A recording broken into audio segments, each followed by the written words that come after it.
Are we good? Is our mic clear now? I think that would scare anyone into submission right there. I imagine we're good to go. I would at least presume we are.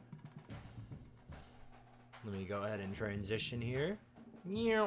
Look at that ceiling fan. Very, very beautiful ceiling fan, in fact. Yeah, I take a lot of pride in it, in fact.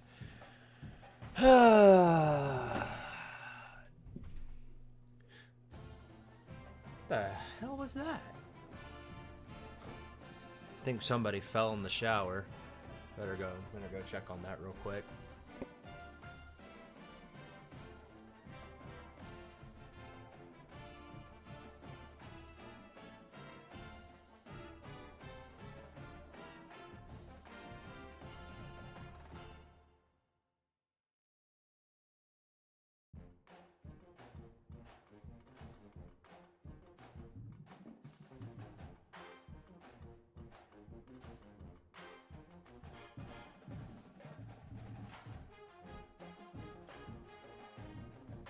Okay.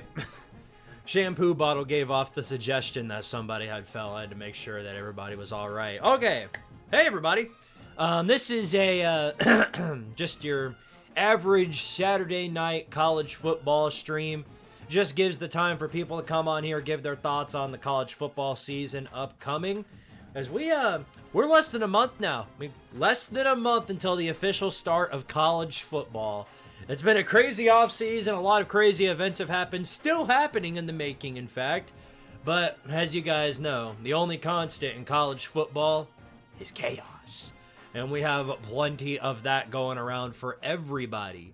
And you aren't safe. Let that be known. If you're one of these people that thinks, oh, my team ain't going to suffer from any of the chaos, trust me. Your time's a-coming. It happens for everybody. Everybody gets a little piece of the cake. The little turd sundae, per se. And yes, you're going to get a little piece of the pie, too. Don't worry. It's coming for you eventually. It probably has already. Who knows? You might be a Big Ten coach and you put your foot in your mouth.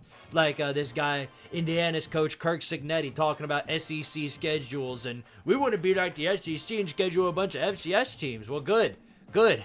Good for you then, because that's not what the SEC does. There's several conference opponents that, let me say, for example, Georgia's going to be going on the road to Columbus to play Ohio State a few years from now. I don't see Indiana trying that. Where's Indiana's non-con on the road against an SEC squad? Why don't you travel on the road, go play LSU in Baton Rouge or South Carolina and Columbia or somebody like that? Why don't you do that? No.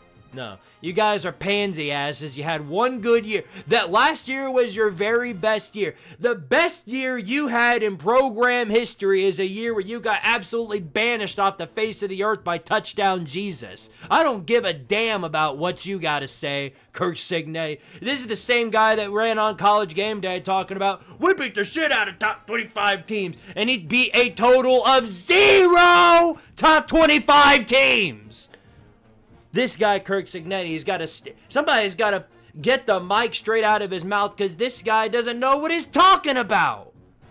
Who does he think he is?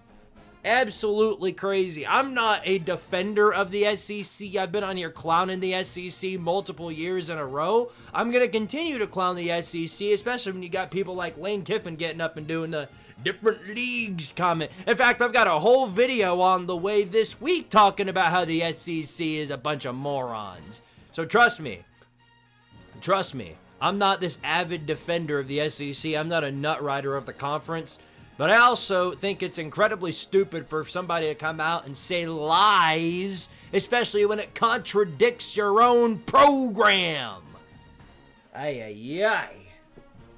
Do, do, do. Do, do, do, do, do. Welcome, everybody, to the show. Hopefully that woke everybody up. Hopefully nobody's fallen asleep just yet. The party's about to get started. Let's do roll call while we're all here, shall we? Let's check in on the people, see how everybody's a-doing tonight. Let's see who we got in here. We got UNC Central, Nick Fury 55, Luke White, Bean Burrito, Tom Richards, JS, Nick Fury 55, Goob, Wolverine, fellow moderator, Just Call Me Ender, The Football Uniform Roundup, Submachine OP, Slip and Slider, Sven Krusberg, Jackson Johnson, Scott Crawford, good buddy Scott Crawford is in here as well, Matty Sims, Burks, Stereotypical Buckeye, Peridot, Web Phoenix, Clarence Price. If I didn't call your name, I'm glad you're here as well. Don't forget that. Scott Crawford starting us off with a $5 super chat. Much appreciated. Says, what are the odds Ohio State loses to Michigan again this year? Likely. Very likely. I'm one of the people that's high on Michigan this year. I think they're going to be a good team this season. They're going to have home field advantage against Ohio State this season. They're both bringing in new quarterbacks, which does go in Ohio State's favor. Or does it? Because I think Bryce Underwood is going to be a day one impact for Michigan. I think he's going to be better than any quarterback Michigan's seen last year. I think he's going to make a day one impact. And whether or not that results in Ohio State losing again to Michigan, yet to be determined. But the fact that they do have to go into Ann Arbor. And it's also a fact with Ryan Day and the philosophy around that program when it comes to beating Michigan. He wants to beat Michigan the old-fashioned way, trying to prove that they can beat them on the ground. And that's just something that's not going to work against them because Michigan's always going to have a great defensive line. They're going to have a great defensive front. If Ohio State's going to beat Michigan, it's going to have to be beating them through the air. So in order to say Ohio State's going to beat Michigan, you have to go against their philosophy. And if they do that, then I think Ohio State wins, but it is definitely possible Michigan gets the jump on there. Any Auburn fans in the house, I would be surprised. They've been in hiding for the past 3 years. I'd be surprised if they came out this season, too. JS, appreciate the $5 super chat, says, I'm a Georgia fan. Why is it that only this team has 27 driving/domestic violence incidents since 2023? Help me understand. Well, you're out of luck there, buddy. Nobody understands. Because at this point, the only rationality for that would be the fact that Athens, and specifically that area in Georgia, is a place with a lot of highway roads where you can go fast and the supercars and all of that. But Georgia's not the only team that's giving out supercars to recruits or players. We've been watching what Texas has been doing. Everybody's got a Lamborghini over at Texas, so the question is, why is that not happening over there? I think that's really kind of the question that everybody's been asking. And you can't throw it up to you can't put the blame on Kirby Smart either, because he's obviously been trying to do some work. You can go back to the Nitro Tuggle incident that happened a few months ago. Same incident happened as always. He gets a DUI, or I forget exactly what went down. But Kirby Smart kicks him off the team. The same thing happened with some of the other guys. And this is something interesting that I think you guys should know. So Nitro Tuggle and then the other guy, I can't remember his name, both of them, two Georgia players that did basically the exact same driving incidents at the same time. Kirby Smart kicks them both off the team. Both of them go to Purdue. Yes, both of them go to Purdue. Now, what's so interesting about that is now I'm starting to see sort of an issue at the way that Purdue is doing recruiting now, because it seems they're just picking up all of the rejects. Because guess who else they have on their roster? That's right. They have the one and only player from Memphis who did what he did this week. I'm sure all of you guys know about that, huh? That's one of the biggest things that came out of this week is what happened with Memphis football. Taj Rael accused of betraying the team and sharing their playbook to the UTSA quarterback, the DMs route and everything. That guy, Taj Rael, guess where he's at? Yep, you guessed it. He's at Purdue as well. Stunning revelation right there. So it seems to me that Purdue is just picking up whoever they want to pick up. They're just trying to grab everybody. So best of luck with that. I mean, they need all the love they can get over there after the Ryan Walter situation. Peridot, $5 super chat, thank you very much, says, as an Ohio State fan, I can't wait to play Ohio since last time Brutus got tackled by the Bobcat. Yeah, should be an easy win for Ohio State. Do not see them having any problems with that. Justin Ziegler, appreciate you, buddy. Welcome to Captain of Tardaria, as an official member of the Tardaria fan base. In fact, I got to update that, make sure that I've got all the names listed, because I do have listed up here in the top right corner all of the names of the channel members that graciously give their support to this channel. So I very much graciously appreciate all of the support from these guys. And let me go ahead and put Justin Ziegler on there as well. Well, first off, I got to make sure I spell his name right. That's also important.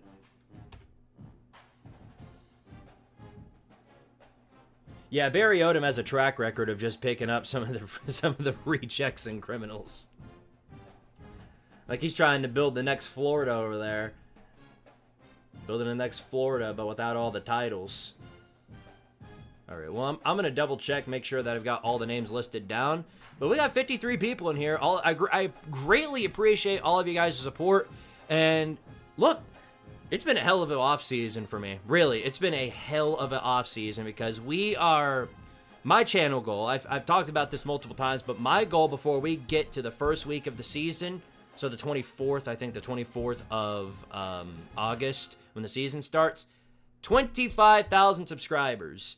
And we're well on our way to making it there. I think we started the off-season with less... I think we had like 8,000, somewhere around there. We've doubled that since then. We're past 16,000, going into 17,000. And the way things are panning out right now, it very well looks like we could hit that channel goal before the end of the off-season. So I graciously appreciate all of your guys' support. Whether you're just watching one video, if you're continuously watching the entire series, all the coaching experience videos, all the support has been just so amazing, and I appreciate all of you guys. And I don't think I can ever say that enough because of how much we've grown. Tartaria has grown over the past year or so. So graciously appreciate all of you guys. Scott Crawford, $5 super chat, much appreciated, buddy. Says, "Go Ohio Bobcats." Says Scott Crawford. We'll see what they do over the season. Hey, who knows? If they have a good season, they might get some coverage on College Football Chaos. We'll see. But you can also be Kennesaw State and just be so terrible. I mean, like Kent State. Once Kent State wins a game, they're going to be covered on College Football Chaos. JS, $20 super chat, much appreciated, man. Says, just for the gritty goal. I'll make sure to hit that in just a minute. Also, the YouTube algorithm sent me your channel, and I binged watch all your videos in a week. Love your content. Appreciate you for watching. That's the most important thing here, is that you're taking the time to watch. So I graciously appreciate your support, and thank you very much for that $20 super chat. And once I make sure I have all the members down, I'm going to go ahead and hit this gritty. But yeah, no, I mean, this channel has been blown up over the past year.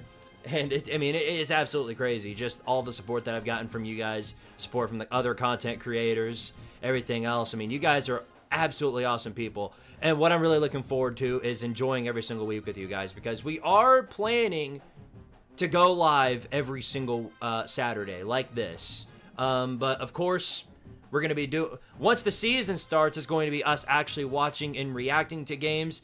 And I'll let you guys decide for this upcoming week 0 when to stream. And I'm pretty sure everybody is going to agree with this one, but it's probably going to be me streaming during the Kansas State Iowa State week 0 game. I think most people are in agreement on that.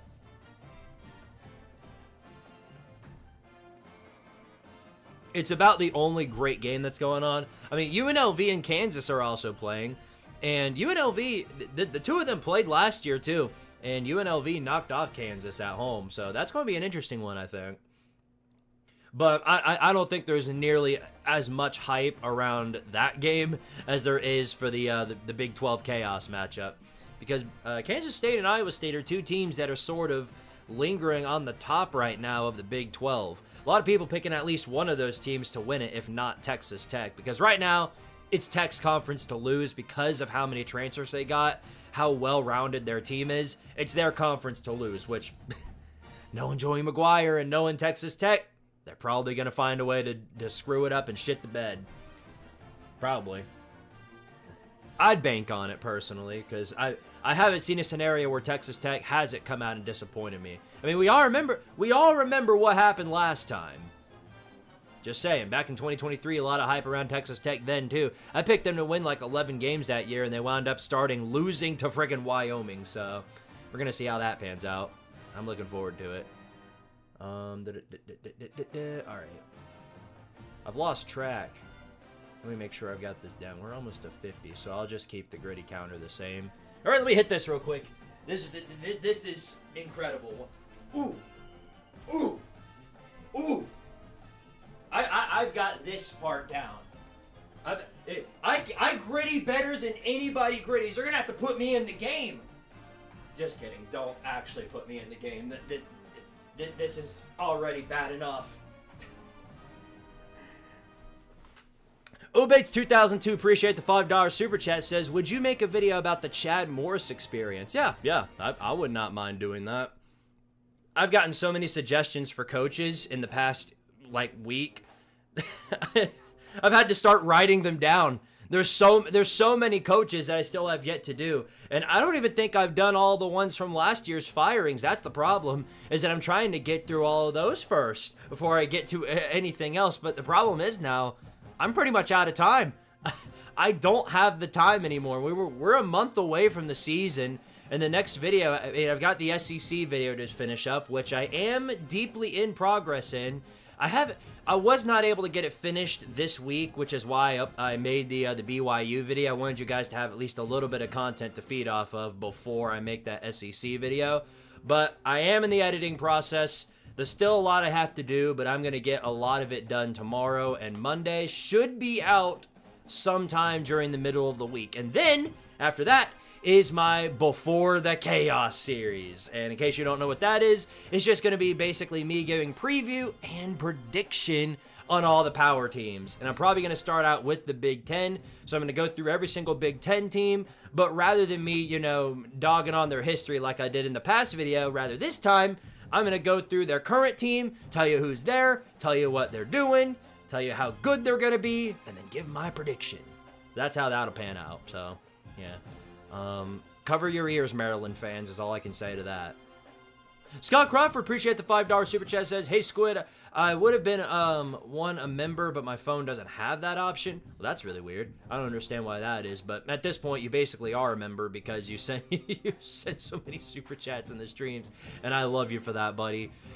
All the support you give to this channel is extremely gracious, and I love you for that. Appreciate the support. Hope you get your phone fixed sooner than later. I don't know what the deal with that is. That really does suck. Yes, but I can confirm, I think I made a post about this, not that long ago, but the SEC video is probably going to be my biggest project over the offseason, and I've had some really good projects, made some pretty big ones. All of the conference videos are pretty big in mass, but other than the finale to College Football Chaos, this is probably the biggest project I've worked on this year, and it's taken up a lot of my time. But it's going to be really, really good, and I think you guys will really, really like it. I'm not excited about your review for UNC. Yeah, I've got some critical things to say about UNC. I've talked about this before, and I'll talk about it again.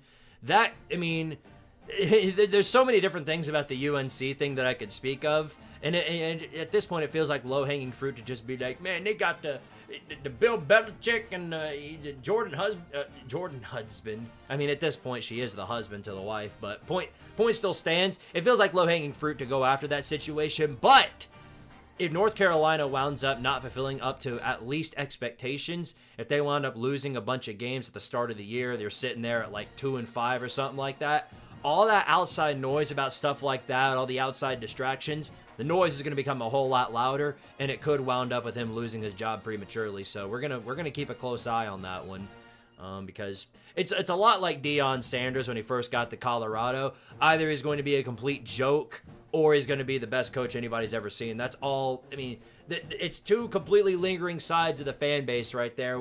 Two completely different sides of the spectrum. There's never nobody in the middle.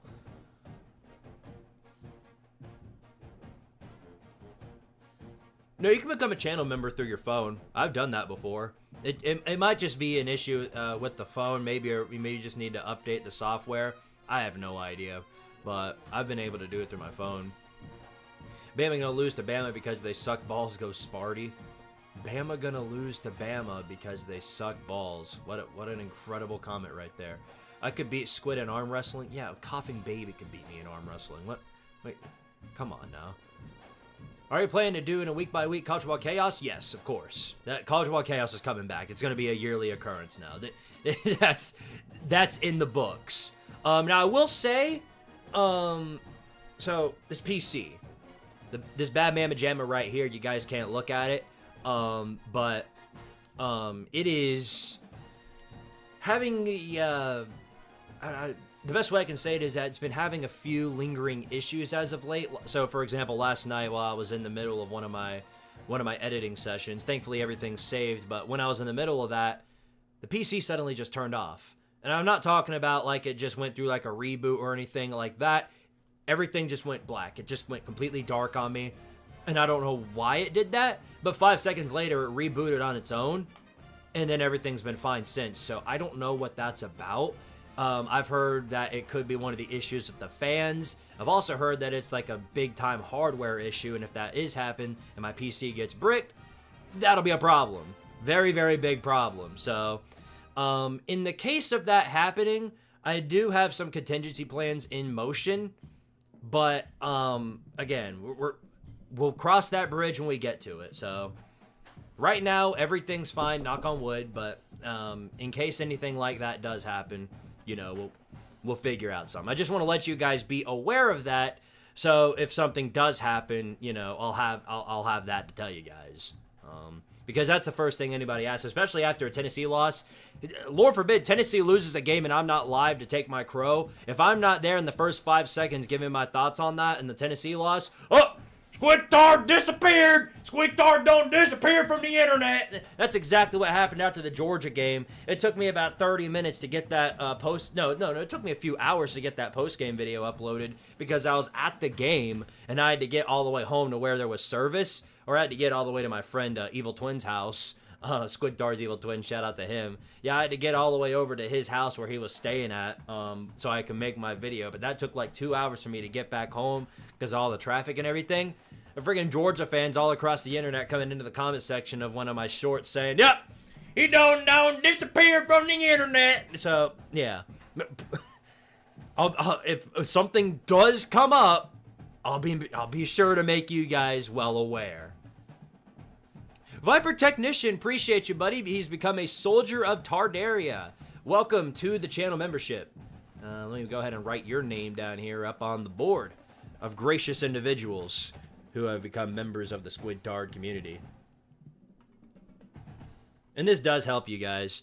Every single donation, all of that, just, it helps so much. And, you know, I hate to keep harping on that because I'm not one of these people that does this for the money. Never have I been, never I will be. And the day that it does become that, I'm probably going to quit. But I will say that these donations do so much to help this channel because it's obvious at this point, especially if you do content creation like I do, these videos do not get monetized.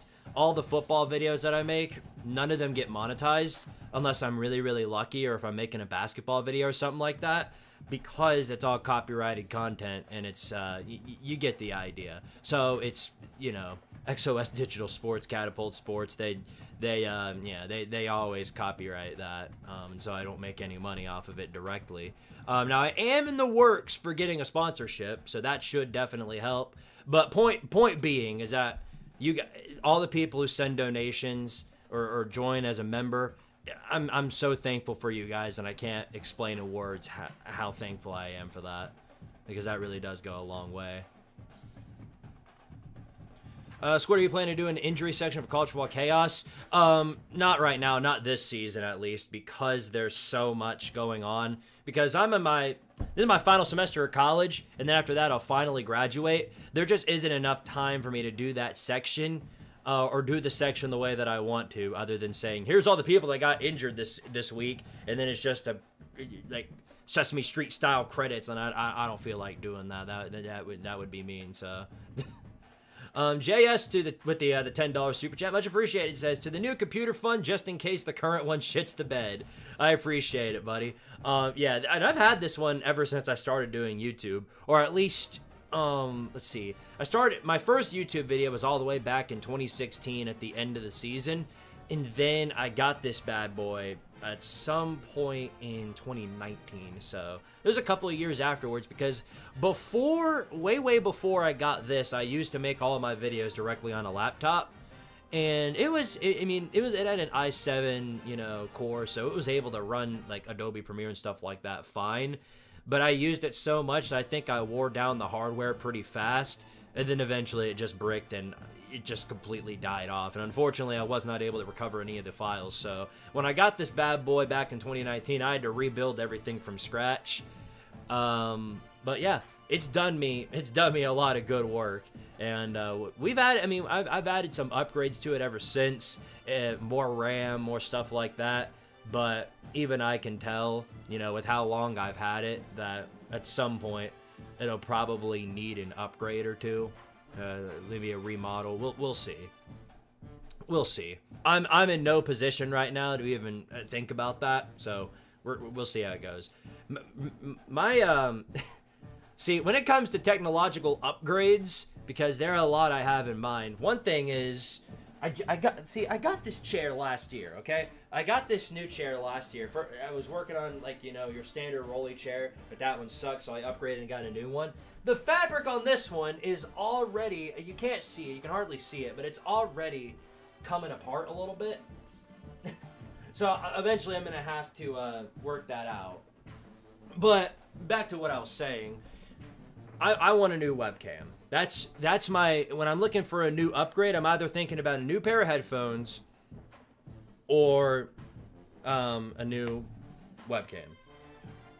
I don't know what you guys think I should upgrade, but to me, I feel like the webcam is probably better, especially if I'm going to be live streaming 2-3 times a week once the college football season starts, which will probably be the case. I'm going to be live streaming a whole lot. And you guys have seen it before. It's happened on several live streams. The camera bricks on occasions, and it'll just freeze up. And the only way to make it stop and go back to normal is to go back and behind this computer where all this gigantic manifestation of cords are, and unplug it. See, the issue is, though, it's behind there, behind all the cords. Unplugging it is a absolute pain in the ass, because if you unplug it, it's gonna unplug about 3 or 4 different things too. And one of them is probably something that'll connect to the stream, connect to the router. It'll completely brick the stream. So I'm definitely, when it comes to upgrades for what I'm gonna be doing, webcam's probably the first thing I've got my eyes on, because this thing is like, it's your standard Logitech, it was like $25, something like that. Yeah, no, it's pretty cheap. It's done me justice, but it needs an upgrade desperately. Okay, well, enough of that. I think you guys get the idea. Let's answer some comments here. Who wins, Ohio State or that team up north this year? I talked about it before. I think somebody mentioned it at the start of the stream, but I think at this point, it would be easy to go with Ohio State, especially since I feel like Ryan Day has learned his lesson about trying to just run down Michigan's throat, because that ain't gonna work. You're not just gonna be able to do that. I think he figured that out the hard way. So, to me, it feels like the smart idea to just go ahead and side with Ohio State on that one, especially since they are the more talented team. But if Michigan winds up beating them again in Ann Arbor, would not surprise me in the slightest.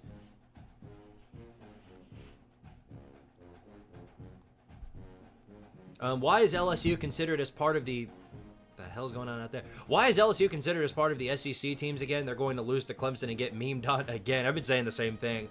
I don't think LSU is going into Death Valley 2.0 and beating Clemson. I just don't think that.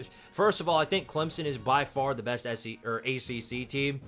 I think they're going to run through their schedule. By far, they're the toughest competition in that conference for sure. And again, I don't trust Brian Kelly in these tough road games. I just don't. I like Garrett Nussmeier. I think LSU's offense is going to be great. The only problem is Clemson has got a really, really good defense. And we've seen it before. The big killer for Garrett Nussmeier has been the pressure. It's been whenever he gets pressured, he sort of just folds. We've seen that against like Texas A&M and stuff like that. And Clemson has got a really good defensive front. I think they're going to absolutely torture Garrett Nussmeier throughout that game. So, and I don't think LSU is getting blown out or anything. I just don't think they're winning outright. Squid, is the urinating tree of college football or college sports in general? Yeah, Funny thing is, when I first heard that, I was like, okay, just because I made one video that looks like urinating tree stuff, it doesn't mean I'm like urinating tree. And then urinating tree himself shouted me out, and I was like, oh, okay, guess I'm the college urinating tree. And I've been proud of that ever since. He's a great guy. I love urinating tree. They're doing something tomorrow, the Portland Pickles thing. Him and a lot of the other people in the community over there. 5 Points, all those guys. They're doing the Portland Pickles thing. The charity event. So shout out to them. Hope that goes well. Interested to see how it pans out, and I'd love to be a part of that next year. Carolina Jackpot is in here. He says, is this a call-in style show? Not quite, but I would love to hear some of your takes on South Carolina. I'll say that much. We might open it up soon. Where did the Squidtard name come from? This story isn't as interesting as you would have hoped.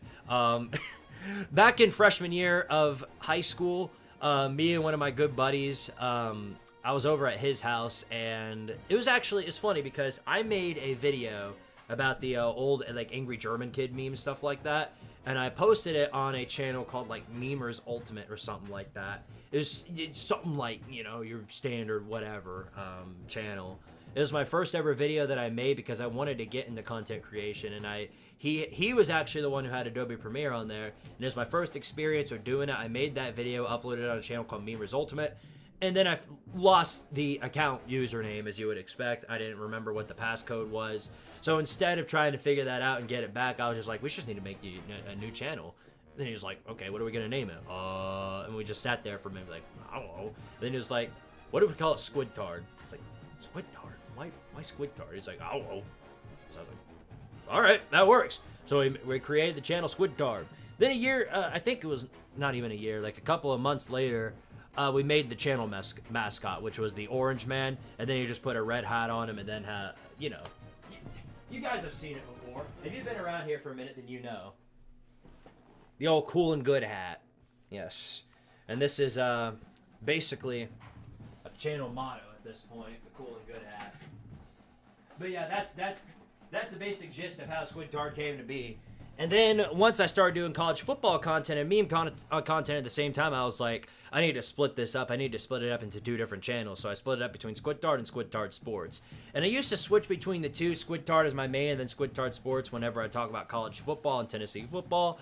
But then, of course, that changed last year when I did the college football iceberg, and that channel was popping off way more than the main was. So I was like, what if I just made this my main and just focused on this one entirely during the college football season? And I did that, started working on college football chaos, and then the rest is history. You get the idea. So yeah, that's your story. Squidtard Sports, is that Nino from the Quintessential Quintuplets in the back? Yes, it is. I'm a huge fan of that series. Probably my favorite anime. I know. I'm a weeb, and I'm proud of it. And why did you choose this random ass romance anime? I just love it. Okay, it's a great anime. Here are the 7 teams I think that can win the national title this year: Georgia, Texas, Ohio State, Penn State, Oregon, Clemson, and Notre Dame. Yeah, it seems like a pretty easy pick right there, especially since I think for the past 10-something years, I think further beyond that, the top 7 teams in the preseason, one of those teams has always won the national championship, so it doesn't surprise me. I do think one of those teams is going to win it all this year.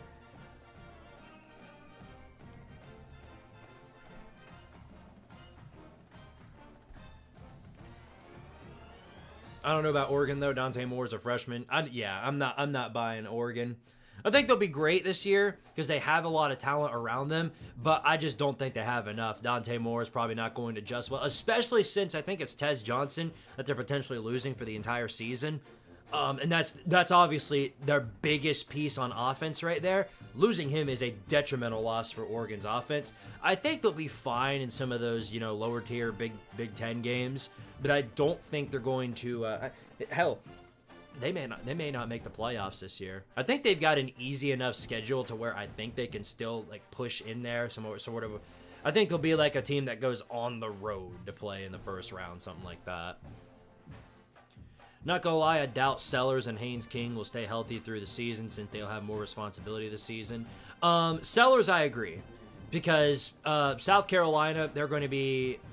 I think they're going to be heavily reliant on his run ability, and that could definitely affect Sellers' health throughout the year. We saw it last season, especially through the second half of the year. They were heavily reliant on the run ability of Lenore Sellers, and he can run around. He can, and so can Haynes King. But the difference is, Georgia Tech has Jamal Haynes, and they're going to be heavily reliant on the run game too. But they have Jamal Haynes, so I think they're going to be running the ball up the middle more than, say, South Carolina will. I think Lenore Sellers is going to be doing the old trickery, the RPOs, the play action passes, stuff like that. I think we're going to see a whole lot more of that from South Carolina than Georgia Tech.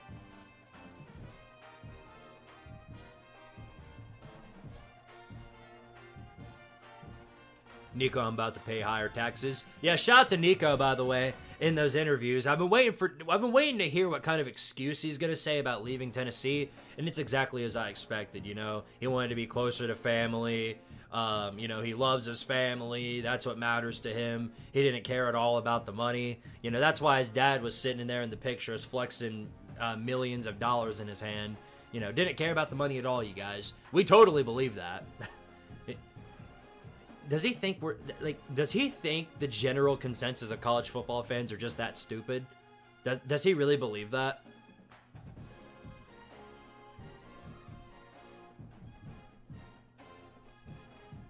Who's a worse PR manager? Who's worse in personal relations? Nico's dad or V Shoujo?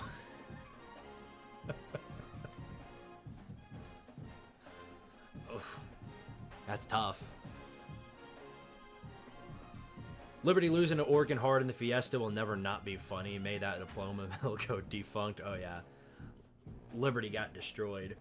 And we need more of that, I think.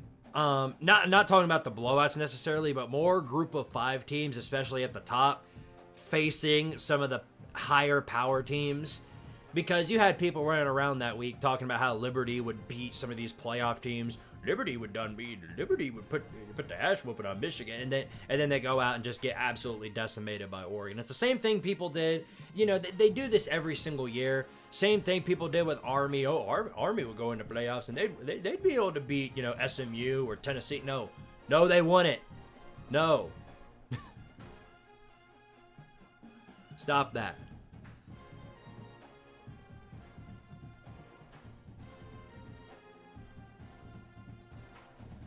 Do you wish Tennessee had gotten Retzlaff, or do you not want that baggage? At this point, no. I don't want him here. Not because of anything that happened outside of the football or anything like that. It's more in due to the fact that we've already got our quarterback. If we add another to the roster, all that's going to do is it's just going to guarantee that one of our other quarterbacks hits the portal.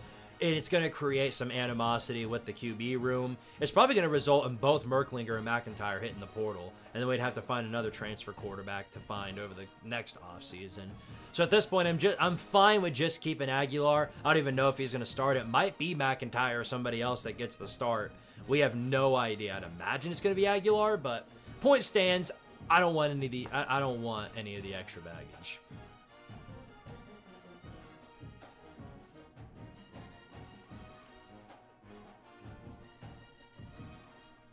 I will say, though, I'm really high on Penn State this year. If they want to win a national title, they have to do it this year. Yeah, well, it's the same issues as always with Penn State. They have 2 incredibly good running backs. Nobody's denying that. Really, really good running backs. They're going to make a lot of noise. Singleton, Kaytron Allen, both really, really good running backs. So they're going to run down people's throats this season, as they should. But when they get into these bigger games, the issue is that their passing game, for as long as I can remember under James Franklin, has been nothing but a complete joke. And they're gonna have to put some reliance on Drew Aller in throwing the football if they want to get to that national championship level. That's just how it's going to be. And they were close last year. They were very, very close. But even we saw it last year against Notre Dame at the end of that game. That passing game usually just always comes back to bite them. No throws to the wide receivers in that Notre Dame game. And if we see that again, I don't think Penn State's making it up to the national championship. I just don't think that's happening. Also, why does LSU get real opponents while Ole Miss and Alabama get FCS week 1?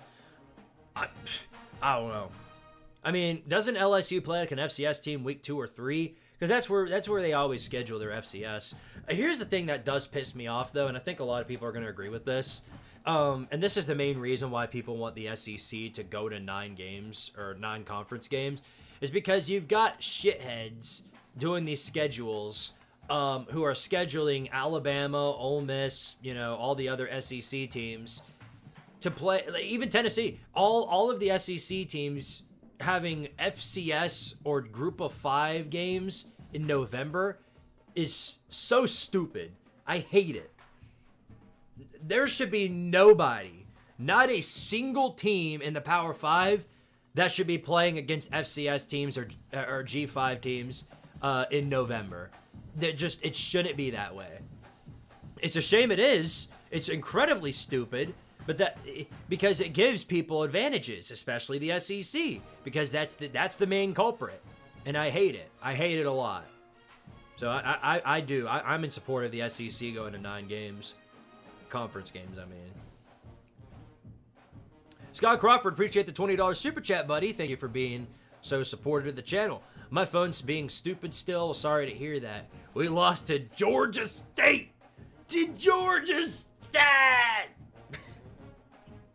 Sorry you had to hear that, but yeah, we did in fact lose to Georgia State, and I'd want nothing more right now than to have a second go at them, because right now it just seems like they own the entire state of Tennessee. Because they beat Tennessee back during the Pruitt years, and then they beat Vanderbilt last year, the same Vandy team that knocked off Alabama.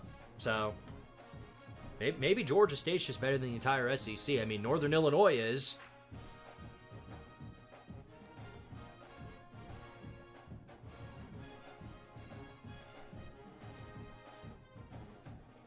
Can you see Tulane win a playoff game if Refslav comes in and plays like he did at BYU?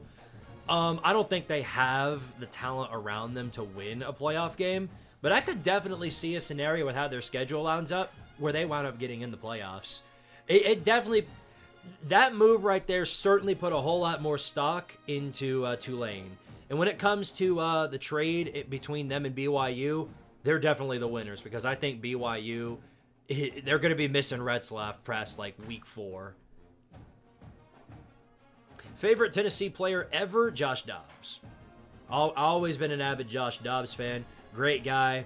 He was the first quarterback that was playing when I got interested in football. Absolute beast. I love that guy. I guess Tennessee is going to have to cancel that game against UAB. I wouldn't mind it. As long as South Carolina cancels their game against whatever Jamoke-ass, whoever they're playing, then yeah. I'm all game for that. Same goes for every other SEC team. I hate this conference so much. Greg, just go to 9 games, you spineless fuck. I agree. I want us to go to 9 games as well. I still remember that Bobby Catfish rant to this day. There's a lot of Catfish rants that I remember. One in particular started out a little bit something like this. My grandkids could do better than that. Which is true. What's the plan for college football 26? After the season, I'll do like I did last year. After the season's over and we have our national championship, I'll immediately start out building up the 2026 Tart area team, and then we'll start anew. We'll start another roster back up. Continue where we left off for me at college football 25. You think BYU is going to go 2024 Florida State mode and win only 2 games? No, not in the Big 12. They're gonna win some games, just not enough to get to where they were last year. I don't think that's happening. We play Coastal Carolina. They are actually valid. No, they're not. No, they're not like the 2021 Coastal. They're fine. I mean, they're like your average 7-win Group of 5 team, but it's not like you're playing Boise State. So unless you're playing them or like Army or somebody like that, a team in the group of 5 that finished at the very, very top of the G5, then no, there's no excuse. There's really no excuse for playing anybody like that in November.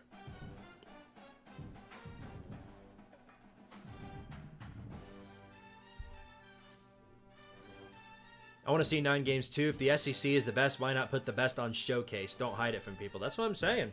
That's what I'm saying. I mean, you see it from the coaches, everybody else, about how the SEC is the best conference. The media has been pushing it. The coach has been pushing it. Greg Sankey's been pushing it. I feel like if you're going to push that narrative, you got to have the schedule that backs it up. And the excuse I hear is, oh, all the SEC teams are beating the shit out of each other. You don't think the other conferences are doing that? Hell, they're doing it more because they play more games in the conference than you do. It doesn't add up. The whole narrative around the SEC just having all these teams from top to bottom that are better than everyone else is so incredibly stupid. Hell, I mean, the way I saw it last year, Toledo is at least the 10th best team in the SEC. Come on. Keep it real. Have you seen the new HYDN video? I'm going to be honest, I do not know who that is. I'd love for you to inform me on that, though. Interesting fact, Penn State almost lost Drew Aller to the transfer portal before the playoffs. He was about to jump with Bo, but they had a strong package to keep Drew. Yeah. Boy, that would have been a messy situation, huh? Penn State would have had to find a new quarterback to throw 10 passes a game.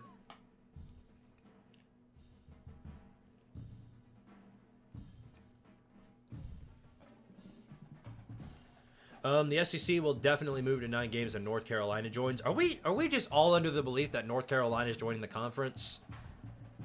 Is that what we're doing now? Have they signed the paperwork or everything? Because I swear we've had this exact same conversation about Florida State a couple of years ago, and there are still people saying that, oh, Florida State joining the SEC tomorrow. And they never do. They never do. Florida State will leave the ACC sometime, though. They will leave the ACC sometime before 2070. Possibly. Possibly, unless they don't. I'm shocked they didn't go to 9 when they signed the ESPN deal. The 9th game revenue would be insane. It just seems like at this point they're scared to do it. I don't know why either. Is it because they're trying to give themselves an advantage? I feel like that would be what they're trying to do. If you think about it, it earns them more revenue if they move to 9. Because then they don't have to pay, your traditional FCS team. They don't have to pay them $1 million to come get their ass beat.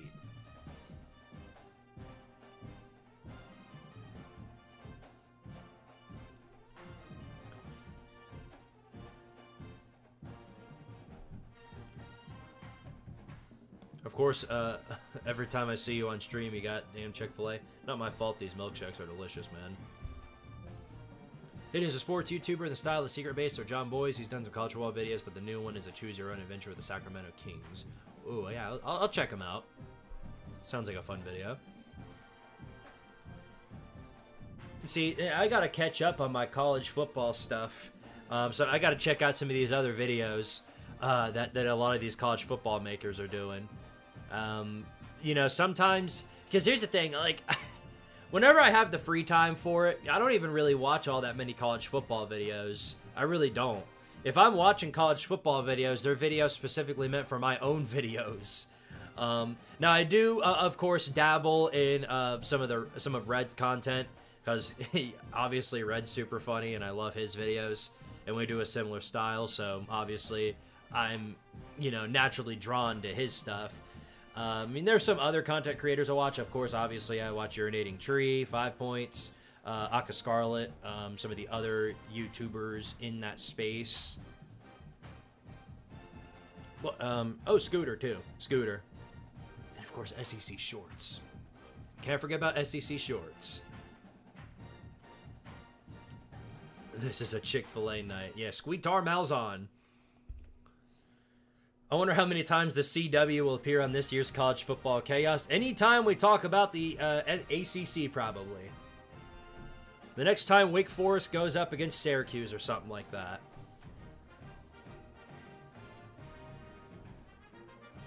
Please let the SEC shit the bed again this year. It would be so funny, except LSU and Arkansas. Well, I got some bad news for you, buddy. If there's anybody that's going to shit the bed in the conference, it was definitely going to be LSU and Arkansas. Remember, chat, North Carolina lowered their academic standards to help Bill Belichick recruit talent. Yep. And the problem is, they ain't got much talent. Vanderbilt beats Alabama again? Absolutely not. It would be absolutely hilarious if they did, but no, that's not happening. No, zero. I'd give it like a 5% chance, if that. Can we please bring Georgia Tech back into the SEC? I wouldn't totally reject that. I would not totally reject that. But the only issue is I just want the conferences to remain the way they are. They're already destroyed enough as is. Scott Crawford, appreciate the $20 super chat, says Texas or Ohio State. And Nakano for quarterback and Mr. Popo for center again. Well, unfortunately, Nino Nakano has went on to better things in the NFL. Probably playing for the New Orleans Saints. Dominant force right there for sure. But yeah, I think we're starting Tyler Huff as our quarterback for next year. But to answer your first question, I've got Texas beating Ohio State on the road. I think it's going to be a really, really close game, really tough game. But because of how much talent Texas has, I think they're going to be the #1 team this year. I've got them winning the national title. I think they're going to go into that game and get the jump on Ohio State. Get the win too. Now, if you would excuse me, I have a little bit of a gritty to do. For the second time this stream, I said right foot creep. Oh, by the way, in case you were curious, right here, you can buy a shirt like this, exactly like this, to represent the Squidtard channel. It's in the description somewhere, I believe. Just go to the Squidtard merch store, Squidtard store as I call it, and you can find that and a whole lot more there. In fact, you can get you one of these, a cool and good hat, along with many, many other select items. Yeah, we've got a lot going on for the channel. This Monday, we're finishing off the Vol-Star podcast. Me and my buddies, Wolverine and Julio Rodriguez, are finishing off the Vol-Star podcast. Final episode, we are actually going to be doing a giveaway. Basically, everybody who shows up there, you put your name in. Any super chats that go into the live stream, I'll add your name in more times. And then we'll spin the wheel at the end of the stream, and whoever it lands on, will wound up getting the giveaway Vol-Star podcast t-shirt. Or any other select item that you please. For free! So, yeah, great stuff there. JS, officially a soldier of Tardaria. Much appreciated, buddy. I'll add you here as well. The Tardarian Empire grows ever stronger, it looks like.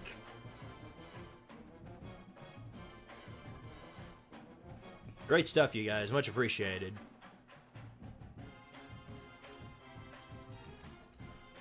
I don't think Tennessee will go even above 9-3, but LSU is going to be so mid. I don't think LSU is going to be mid. If anybody's going 9-3, it will be LSU. I think they're going to be good enough to win a bunch of games. See, the thing is that LSU is like a lot of teams. They're just too talented to lose some of those stupid games that they could lose. But I don't think LSU is winning the Natty or anything like that.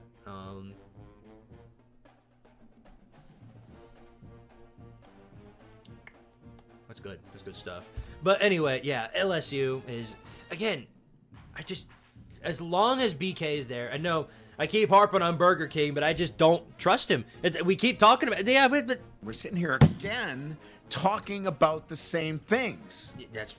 I added a bunch of new soundboards last week, and I've played I played most of them for you guys last stream, but in case you're curious, there's a lot of them here. Here's one from Dion. You present, but you ain't really there. That's going to be a fun one to use. So is this one. What are they doing? What are they doing?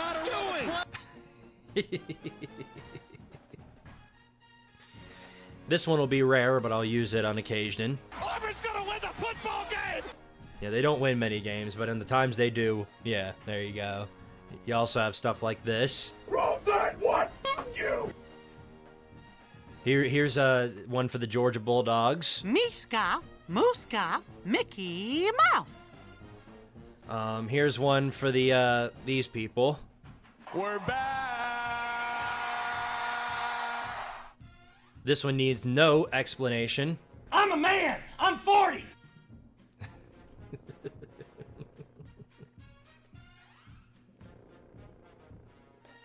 Yeah, a couple of the soundboards there.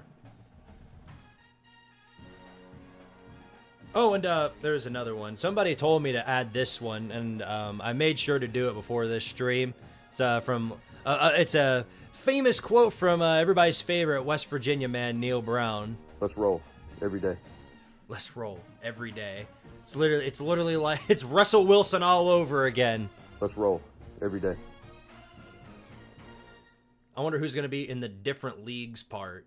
Yeah, a lot of people. Yeah, here's Lane Kiffin. You might as well be in different leagues, not conferences, different leagues. Oh no, disaster! What a bad idea. I do need to add that one. Yeah, no, I've got a lot that I'm still going to add. Oh, don't forget, I forgot about this one. I'm not going to, so quit asking.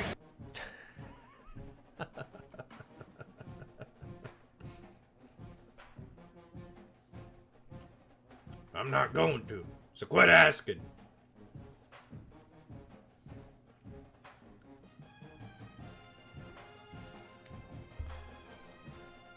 See ya, Wolverine. Mountain Nation. Let's roll.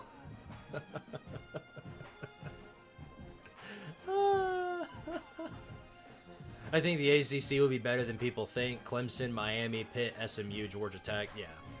Tech Conference will most definitely improve this year overall. They've got some talented squads there, but they're still going to have a bunch of big piles of stinky doo-doo. I'm not high on Virginia Tech. I'm not. I just don't think they have the talent nor the quarterback situation necessary to win more than like 6 games. Louisville's interesting, of course. You know, they're a team that's sort of lingering on like, well, a little bit above mid. Sometimes they get the jump on somebody nobody expects, but they aren't going to do, I don't think they're going to do much more than that. But yeah, Clemson, obviously going to be at the top of the conference. Georgia Tech, I'm high on. Miami, I'm high on because they finally invested in a good secondary. Pittsburgh is going to be interesting this year. If Eli Holstein stays healthy, then yeah, they're going to be a big force in the ACC. I know that for a fact. SMU, you know, they're rounding up pretty well. I don't think they're going to have the success that they did last season, but they're still going to be a pretty good force in the conference, I think. Scott Crawford, appreciate the $5 super chat, says Georgia losing was comical. Never is it not. See, and this is something I often have to explain. I'm different than a lot of my fans from my kind. Georgia's my most hated team. And it's not even close. I do hate Bama. I do hate Florida. And now I do hate Ohio State. But there's a special kind of hatred that I have for Georgia and Georgia fans. Ever since I've been on YouTube, no fan base has patronized me near as much as Georgia fans have. And it's not even because of, because the first year that I was on here, we beat them. But even back when we beat them and we had the jump on them, they were still patronizing my ass every single day of the week. And it's been no different ever since they actually started getting a streak on us. And I hate that. Of all the teams that I wish owned us, I certainly wish it wasn't them. I'd rather we have a losing streak against somebody like Alabama or Florida. The problem is, we do! On top of the streak we have with Georgia! Yeah, it's an unfortunate situation. It really makes you cry. JS with the $50 super chat. Much appreciated, buddy. Gotta hit the gritty. What was your reaction watching that busted-ass kick sail through the post to beat Bama a few years back? Did you watch it live? There's a video, actually, on my channel. If you go to most viewed videos, I think it's still somewhere up there in one of my top most viewed videos. I recorded like the last minute of that Tennessee-Bama game, including the knuckleball, and I just start screaming about just in pure celebration the moment after it happened. So yeah, great time. Certainly put a tear to my eyes. Also, Scott, Georgia's still on top. Quit hating, go dog. Come on, man. Knock it off. Not top of what? I mean, at top of the conference, sure. Not top of the nation. And make sure you emphasize that, because you're not top of the nation. Anybody that can't rush for more than 50 yards on Touchdown Jesus ain't on top of the nation. But I do greatly appreciate the $50 super chat, buddy. That does go a long way, and I'll make sure to hit that gritty for you, like everybody loves. Ooh, ooh, ooh, ooh. I've gotten good at this. I've done this so many times that I've like legitimately gotten good at it. I don't know what it is. I can't figure it out. I love y'all. Tennessee just has horrible luck having their biggest rivals be Alabama and Georgia. Yeah, why do you think we've been in the dumpster for so long? Look at what they spotted us with every single year. Think back to that 2013 schedule. That shit was built like Florida's schedule from last year. We had to play, I think it was like 7 ranked opponents back to back to back to back to back with no breaks in between. 7 ranked opponents. So after shit like that, you just sort of become numb to the pain. How much do you hate Vanderbilt? Of course, being a rival, I have to hate them. It's in my blood. But I don't, because they're a fan base that's just, you know, kind of just there every so often, except for that absolute cornball Barstool has. You know, most of the other people on there, you know, I couldn't really give less of a shit about them, honestly. So I have hatred for Vandy. I have hatred for their program. I wouldn't mind if they went 0-12 every single year, but they seem to be already on par with doing that every single year. But I don't really hate them near as much as I do the big three, the Florida, Bama.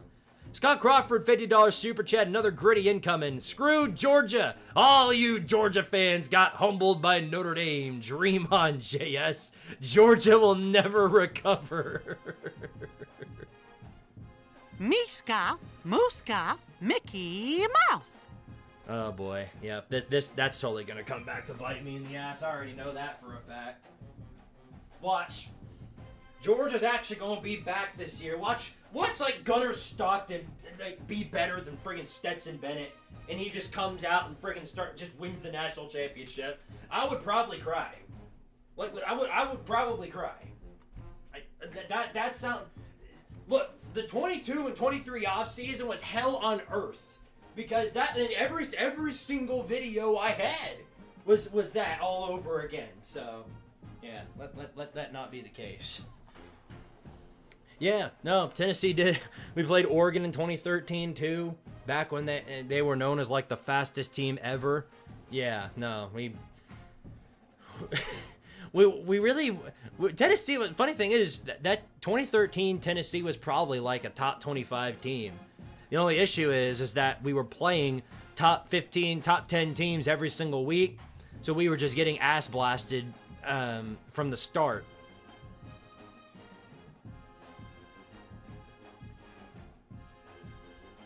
On a scale of 31 to 35, how much do you think I hate Lincoln Riley? I'd say somewhere around 8 to 4.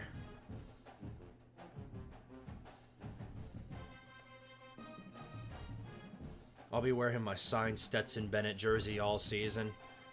Not surprised by that. Georgia fans worship that man. But if a walk-on quarterback won me 2 national titles, I'd probably be doing the same thing too.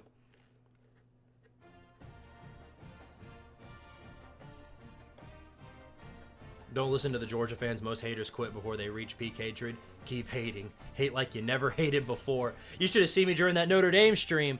That was a hate watch if that was ever a hate watch, and it was the most beautiful hate watch I've ever done. Because Notre Dame, that Notre Dame punt return, holy hell, dude. That was glorious.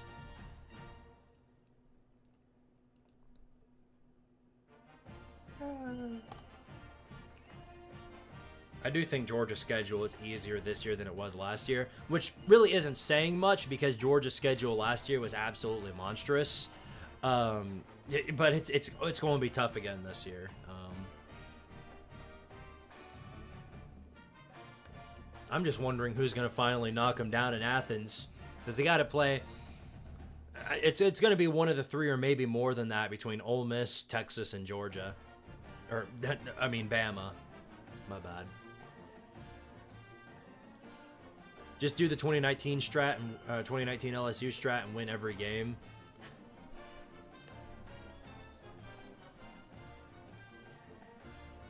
Huge UGA fan here. Love the channel and your content is amazing. Appreciate it, Cooper Lewis. See, there are, I mean, again, it's why I always mention, like, whenever I talk about Georgia fans, I say the majority or a significant majority of Georgia fans are like that, but not all of them.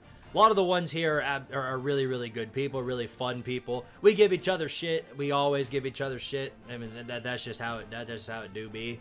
But every fan base has good ones. Every fan base has bad ones. A lot of bad Tennessee fans. I know that for a fact. Vol Twitter is a complete cesspool of cockroaches.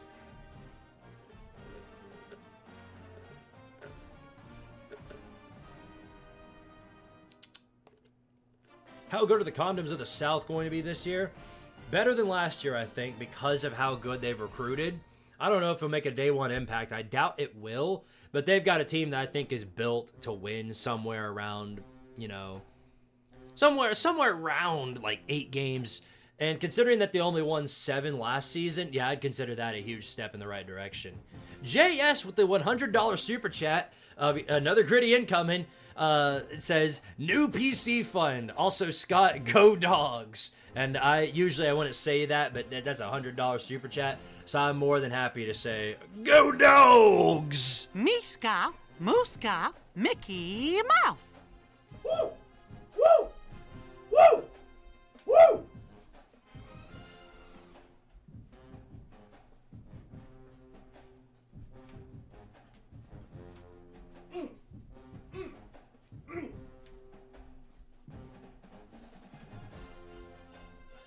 That was glorious. Very much appreciate the $100 super chat, buddy. Means a lot. I could tell you one thing: LSU will make the national championship. Oh, that is bold right there. The next time the national championship is in New Orleans. Oh, okay, my bad. Okay. I should have read the entire comment before I said something. But the next time the national championship is in New Orleans, I don't know how. I just know it's going to happen. Something tells me that will be after they fire Brian Kelly, or Brian Kelly retires, or whatever happens to Brian Kelly, where he's not at LSU anymore. The rest of the SEC is getting just eating popcorn, watching the online Georgia and Tennessee fans rip each other apart. Well, Georgia fans don't just do it to Tennessee. Tennessee fans are heavily targeted by Georgia fans, but they go after everybody. They go after Florida fans, South Carolina fans. I love watching them go after Ohio State fans, because Ohio State has never beaten Georgia, so of course they use that as a weapon. Yeah. How are the Cox going to be this year? I'm assuming you're talking about Jacksonville State, because you're a Jacksonville State fan and not actually South Carolina. But I think Jacksonville State will be just fine. I don't know if they'll do what they did last year. It's pretty hard for a Group of 5 team to go back to back with really good seasons, since there's so much turnover with talent and coaching and the portal. Because think about what happened to Marshall. I talked about this last week, and I'm going to talk about it again. Marshall got V-Shojo'd. Now, they didn't shut down or anything, but basically everybody they've ever had has hit the transfer portal. They have nothing left there. The only thing they have now is a bunch of walk-ons and recruits they just picked up, or whoever they brought on with their new coaching staff that they brought. Their coach is gone. All their big-time players are gone. Their entire team has just been completely wrecked, and I think that's going to show with how they play on the field this year. They could be. I mean, I'm not betting on it. If I want to bet a cent on this, but if they became the new Kennesaw State or the new Kent State of this year, would not surprise me. Now, Marshall is a decent, they're a decent program, so they'll find a way to rebuild at some point in time. But this could be a record-breaking bad year for them, and I hate that for Marshall. I obviously don't wish for that to happen. Obates 2002 with the $5 super chat says, I saw a post on Instagram of a Miami fan dissing the ACC and mentioning head coach Fran Brown. Fran Brown responded, "That's actually tough," in a sarcastic way. I saw something that made me really laugh. This is something that I thought was hilarious. This is proof that Florida fans can actually be funny. So there was a Florida fan. There was a Miami fan that was coming to this Florida guy saying, man, we are scared of the Florida Gators. Florida hasn't won an SEC title since 2008. This Florida fan said, Miami hasn't won an ACC title since...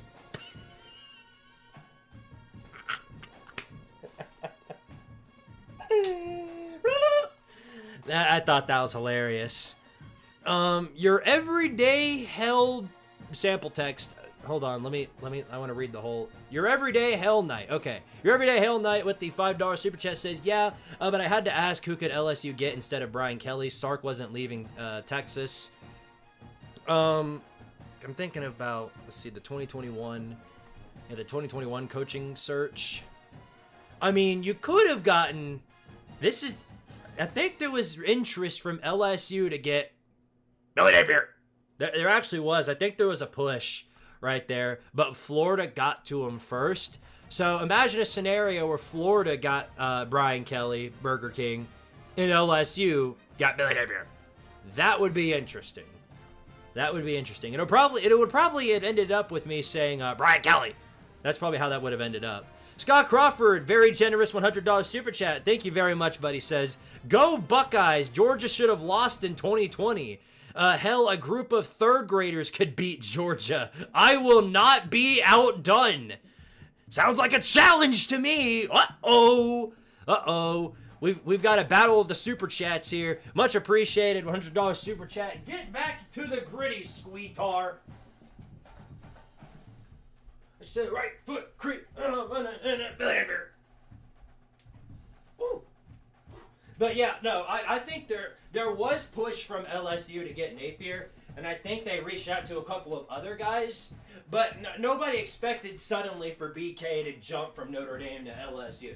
I don't think anybody really expected that, and I don't think Notre Dame did either, because their next hire was Marcus Freeman, so which wound up being the good a good thing for him, but. Yeah. The storylines of college football are very, very interesting. Very, very interesting. One storyline in particular that I learned on my interview yesterday with a good buddy Mountaineer Paul over on Locked In West Virginia. He told me about this. And after reading it, I think, because I originally thought College Game Day Week 3 was going to go to Tennessee, Georgia, but it may not be the case now. They might go to the Backyard Brawl. Because that's when they play. West Virginia and Pitt play Week 3, and I didn't know this, but that is actually an anniversary. I think we're going on 13 years now, more than that actually. I think, and we're going on 18 years since that fateful day, where West Virginia lost to Schittsburg, at home and lost their national championship chances. They have the same coach. Coming back against a Pittsburgh team like that could be prime game day material. So I would not be the least bit surprised if they chose that for their location, because that I guarantee you this for a fact, no doubt in my mind, that environment will never be louder than it is going to be on that day when they face off against Pitt. Pending West Virginia doesn't do something stupid like lose against one of their FCS squads they got to play Week 1 and 2. Also, my dad says that people hate BK because he left Notre Dame for a lesser program. It's not really a lesser program at this point. I'd say Notre Dame and LSU are sort of on the same level. I think Notre Dame has more history than LSU, hence why they're a blue blood. But I don't think they're a lesser program. So that's just not true. Other reason is DeClan Sullivan. That is a definitely good reason to hate BK. I'll say that much. I still don't understand why LSU went through with it. I really don't. When I talked with one of my LSU buddies back when that happened, he was telling me, "Oh, Brian Kelly wins a lot of big games." No, he doesn't. And then, of course, the narrative switched from that to Brian Kelly wins a lot of games, which is true. Brian Kelly does find a way to win 10-something games every single year, but he has so much talent, and then this is something that I definitely saw under him, and it used to be Notre Dame syndrome, but now it's just BK syndrome. Playing down against lower competition that you should not have any business losing to. Like with UCLA. LSU nearly lost to UCLA at home. That would have been a humiliating loss right there. Not as humiliating Not nearly as humiliating as it is going to be losing to UCLA this year, but still humiliating. How do you think it is? How do you think is the way Retzlaff left BYU by dropping out and enrolling in Tulane going to impact the future of the players transferring? Well, I mentioned it when I talked about it before. I think his name was Zach Taylor. I mean, they've had a player before who, left a program by dropping out and then coming on as a walk-on, and that's how it would be. And Retzlaff took a huge risk with that because he didn't know. He didn't know that he was going to get there. And that's the kind of the thing nobody does, is that if you do it like that, you don't know if you're going to be able to walk on to any of these big-time programs. You might not. And on top of that, if you're going on there, transferring, you're not gonna get any of those NIL deals that come with it. So, no, I don't think anybody's going to take advantage of that because there's nothing to take advantage of. You're better off just hitting the transfer portal and doing it the old-fashioned way.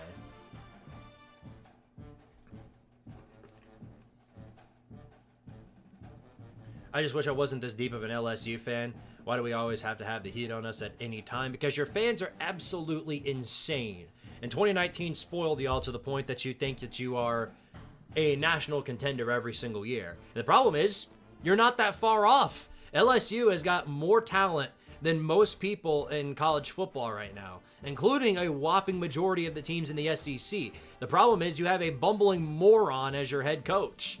That's your biggest problem. So, and again, it's going to take a lot of strength and energy for LSU to get to that point and to win the national championship. And it's going to take somebody who knows how to win the big games, and BK just can't do that.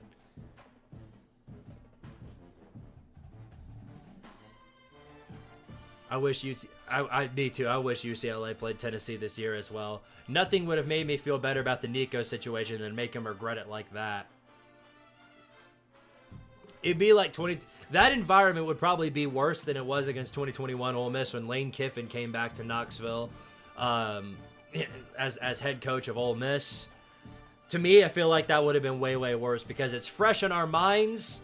We're all thinking about it. Every single Tennessee fan's got that man on their minds. It's the truth. He did us dirtier than any other quarterback has ever done us. So, yeah, we'd love to humble him by doing that.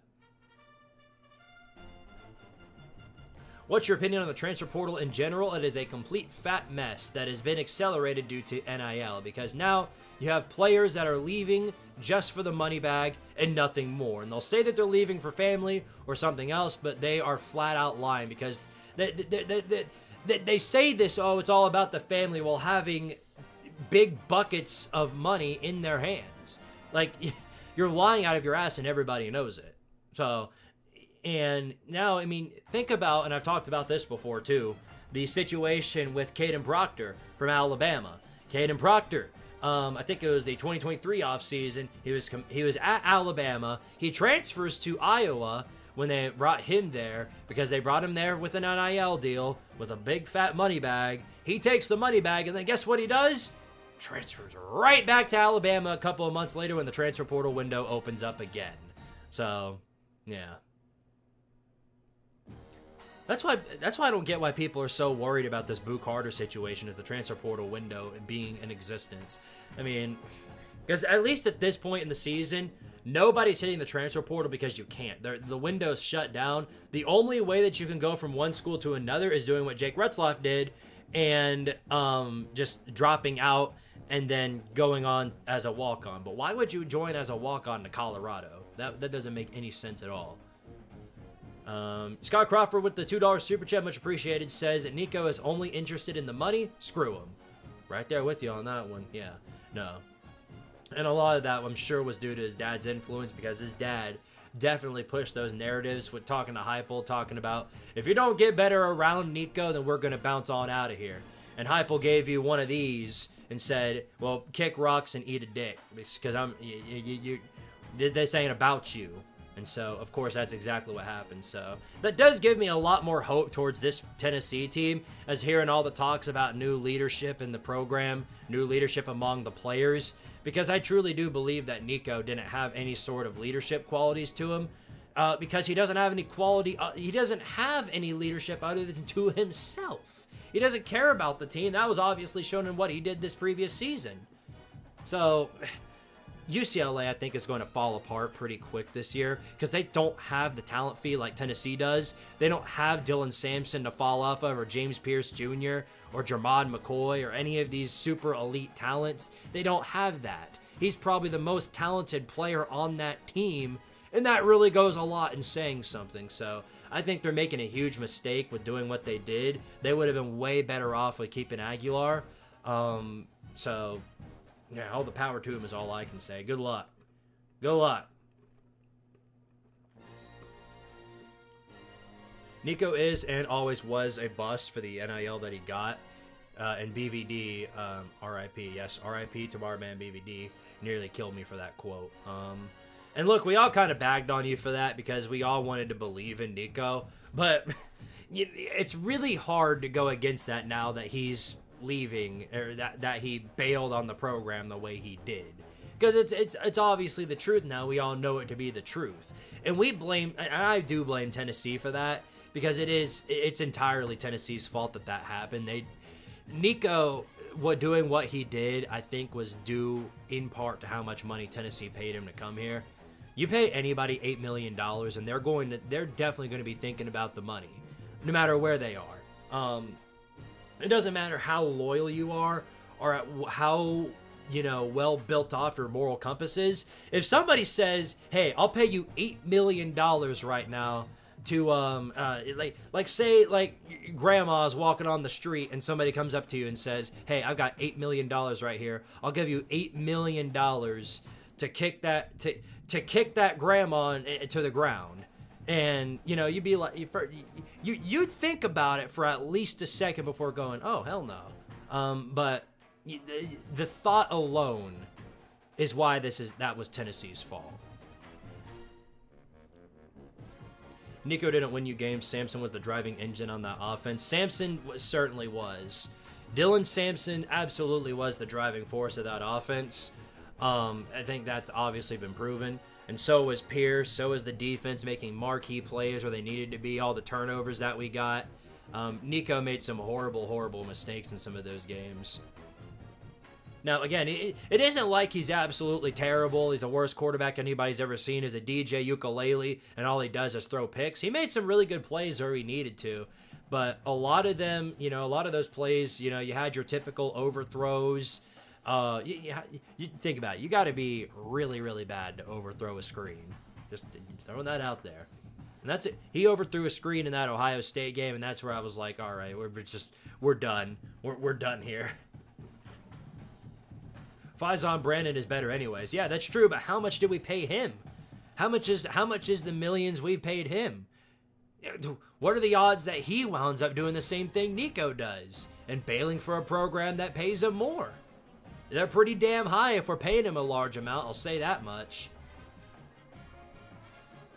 Was I the only one who wasn't particularly impressed with how Nico played when he got to the Vols? Yeah, no, you weren't the only one. Trust me, you weren't the only one. In fact, a whopping majority of fans, a whopping majority of outsiders looking in thought Nico wasn't all that good. Most Tennessee fans thought the same thing. Here's what irritated me about that, though, is now you've got dumbasses here on the internet talking about how Tennessee is in a worse quarterback situation now that Nico's left, and it's the same people saying that said Nico was garbage. So we get rid of our garbage quarterback, bring one in that's supposedly better than Nico, but now we're worse off. Like, can somebody get in there and check the foam in your brain? Because there's a lot going on. There's clearly not a lot going on in there. It's like Patrick, that's all that's going on in there.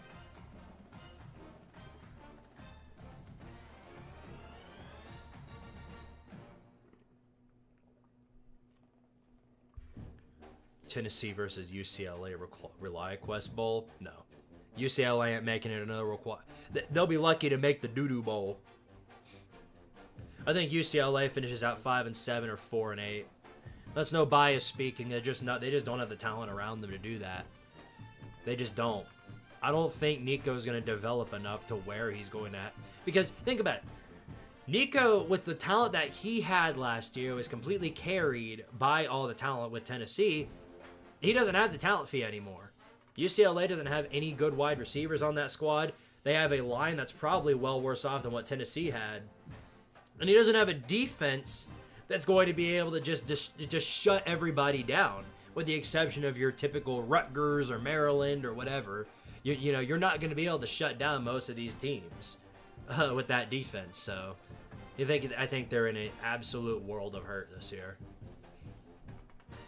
Y'all ain't ready for 8-win FSU season. Sad thing is, it's not that far-fetched to say that Florida State can win 8 games. Now, they're spotted a loss off the bat because they play Alabama. Alabama's going to go in there and beat the ever-living shit out of you. But after that, who knows? Who knows? I would not be surprised to see Florida State do some crazy things. They're not making the playoffs or anything like that, but...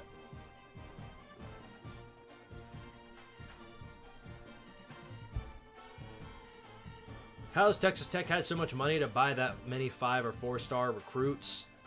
Hell if I know. I guess they put more interest in their NIL because that's exactly what they did. I mean, you never know. And a lot of that is not even just from the university. It's from third-party sponsorships,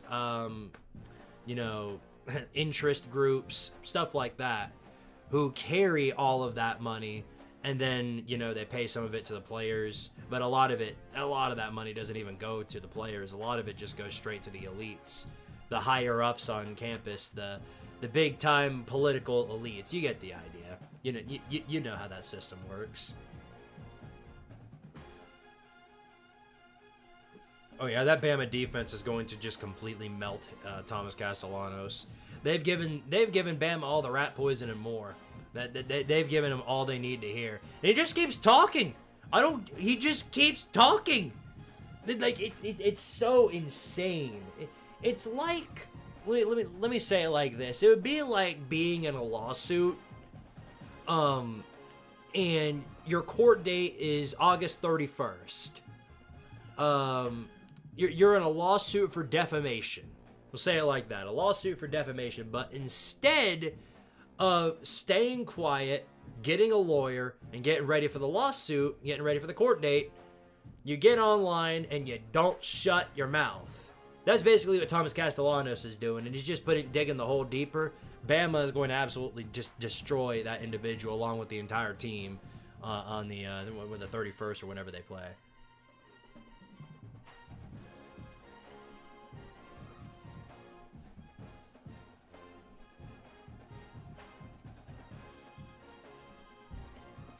I want the Horsies to win the ACC. I wouldn't mind that. I would love to see SMU go in there and win the ACC. But I think they had a way better shot last year than this year. Because I think whichever team winds up going into that ACC championship game, whether it's Miami or Georgia Tech or SMU or whoever, they're just going to be a sacrificial lamb to Clemson. I think the talent gap between Clemson and the rest of the Tank Conference is just that big. Rutgers' record this year. Let me pull up their schedule real fast and see for myself. Because I honestly don't know Rutgers' schedule. I think they play Oregon this year, and that doesn't go well for them.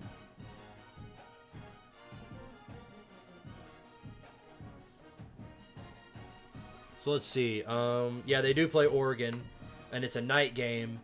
But they do host Oregon as a night game. That doesn't really matter. Let's see.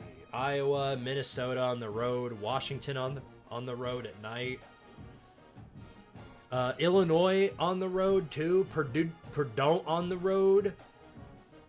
Maryland, and then you get a bye week before getting sacrificed to both Ohio State and Penn State. So I think you're spotted 3 losses off the bat. I don't think you're beating any of the big 3: Oregon, Ohio State, or Penn State. Illinois on the road. I don't think I'm giving you a chance in that one. I think you could give them a bit of a fight, but I'm really high on Illinois. I think they'll be a really good team this year. Maryland's going to be terrible this year. I think you'll win that one. I think you'll split Washington and Minnesota. Iowa, even at home, I'm not all that high on for Rutgers to win that game. and I think you'll beat Purdue. So Purdue, Maryland, I will say you beat Minnesota, Norfolk State. So 6-6, good enough to push you to another bowl game, but nothing beyond that. I don't think you're doing any better than 7-5. Also, why is the ACC called Tank Conference according to you? Because it is by far right now the worst conference in out of the Power 4. It constantly tanks. It is just a complete and utter mess right now. They went 2-11 in bowl games last year. They are a flat-out complete mess and pretty much a laughing stock compared to all the other conferences. So until they're not, they're probably just going to keep that name. Hence, also the fact that their conference is basically trying to go under because of all the stuff that's going on around them.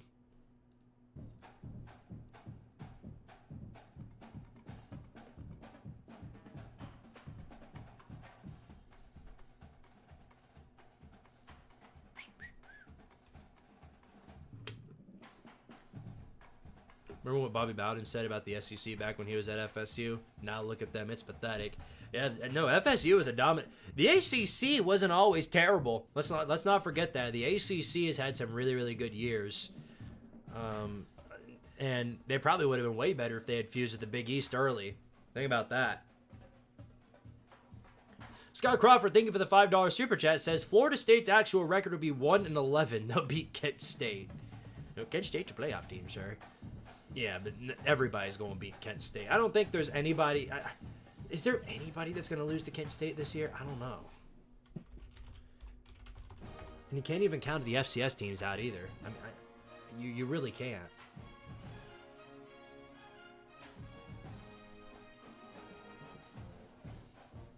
Let's see. Yeah, they're not... They play Texas Tech, Florida State, Oklahoma. They're not winning any of those games. They got Buffalo, UMass maybe, Toledo on the road, Ball State on the road, Akron on the road, Central Michigan, NIU. I don't think they're winning any of those. Although I do think they play a game week 1 against the Merrimack Warriors on ESPN Plus. So probably at most 5 people are going to be watching that game. But 5 people will be in for an experience because that'll be, without a doubt in my mind, Kent State's best odds to win a football game this year is that game right there. If they start out 1-0, that'll be huge for the program. I know that. Imagine that. Imagine that. Kent State undefeated, LSU winless. Oh, ouch. Oh, ouch. ACC is pretty much a far larger Big East, still disheveled without all the innovation, overperforming an OG spread offense teams. Yeah, I mean they're not in a position, I think, other than Clemson, to win any titles right now. Buffalo is probably going to win the MAC. I want to go against that. Let's see what their schedule looks like. Yeah, definitely a winnable schedule. I mean, other than... I don't even think Bowling Green. I mean, Miami of Ohio, they might be able to win it. Ohio could run it back. Who knows? The Miami of Ohio and Ohio games at the end of the season, I think, will be the telltale to see what happens. Oh, Akron is a dead man walking with their bowl band? Yeah, no doubt. No doubt. Man, they were forced to... Yeah, they were forced to... before the season even started, which is absolutely crazy to think about.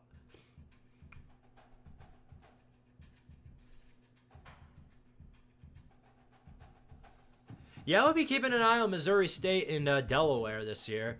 It's going to be fun watching them see how they do in the big leagues now that they're in FBS. I'm interested. I'm really curious to see if they can win a game. And I think they will.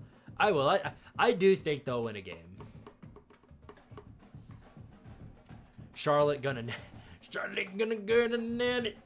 No, the 49ers? Charlotte 49ers to the national title. Imagine that. No. And I don't think they're going to be anywhere close, unfortunately.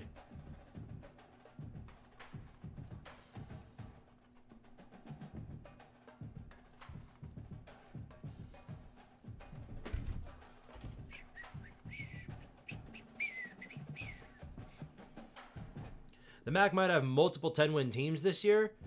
That's possible. And that'd be good because they need all the 10-win teams that they can get. The more the merrier. Hey, look, if you make it to a bowl game as a group of 5 team, even if I don't talk about you during college football chaos, you're guaranteed to get at least a little bit of the spotlight in the finale, like all the other G5 teams that made bowl games last year. I never would have expected to be, talking about teams like Western Michigan, but Western Michigan went to a bowl last year, right? Yeah. I never would have expected to be talking about teams like that, but when they win bowl games, that's how it goes. What if UNC wins it all this year? Chapel Bill. I think there are better odds that they make clown of the season than make it to the playoffs. What's up, VicTube? There's a story about a 20% coupon for a pair of pants given to a Mississippi State player. NCAA gave us TV and bowl ban for 2 years and annihilated the 75 and 76 season wins. Well, yeah. I mean, I've heard dumber things. I mean, there have been way dumber things when it comes to people. I mean, think about what happened to Todd Gurley. Todd Gurley signed a shirt at Georgia. They suspended him for 3 weeks. You know what I mean? Back when the NCAA had power, they used to be extremely forceful with their rules. They gave multiple teams bowl bans. The Laramie Tunsil situation at Ole Miss, once he came out and told that they were paying players, Ole Miss took no time at all to go ahead and give them a few years of bowl bans. Did the same thing to Missouri. They gave them a year or 2 years. I think it was just a year-long bowl ban with Missouri for sort of the same issues. Something I learned is that Bama was on a bowl ban. They might have been on a bowl ban, I think, in 2007. Saban's first year for something about books. Yeah, I explained it in clearer detail in the SEC video that I'm working on, but I do remember that. Mark Stoops is motivated. 7-5 incoming. Motivated would be more like 5-7 because Kentucky's ceiling right now looks to be like 5 wins.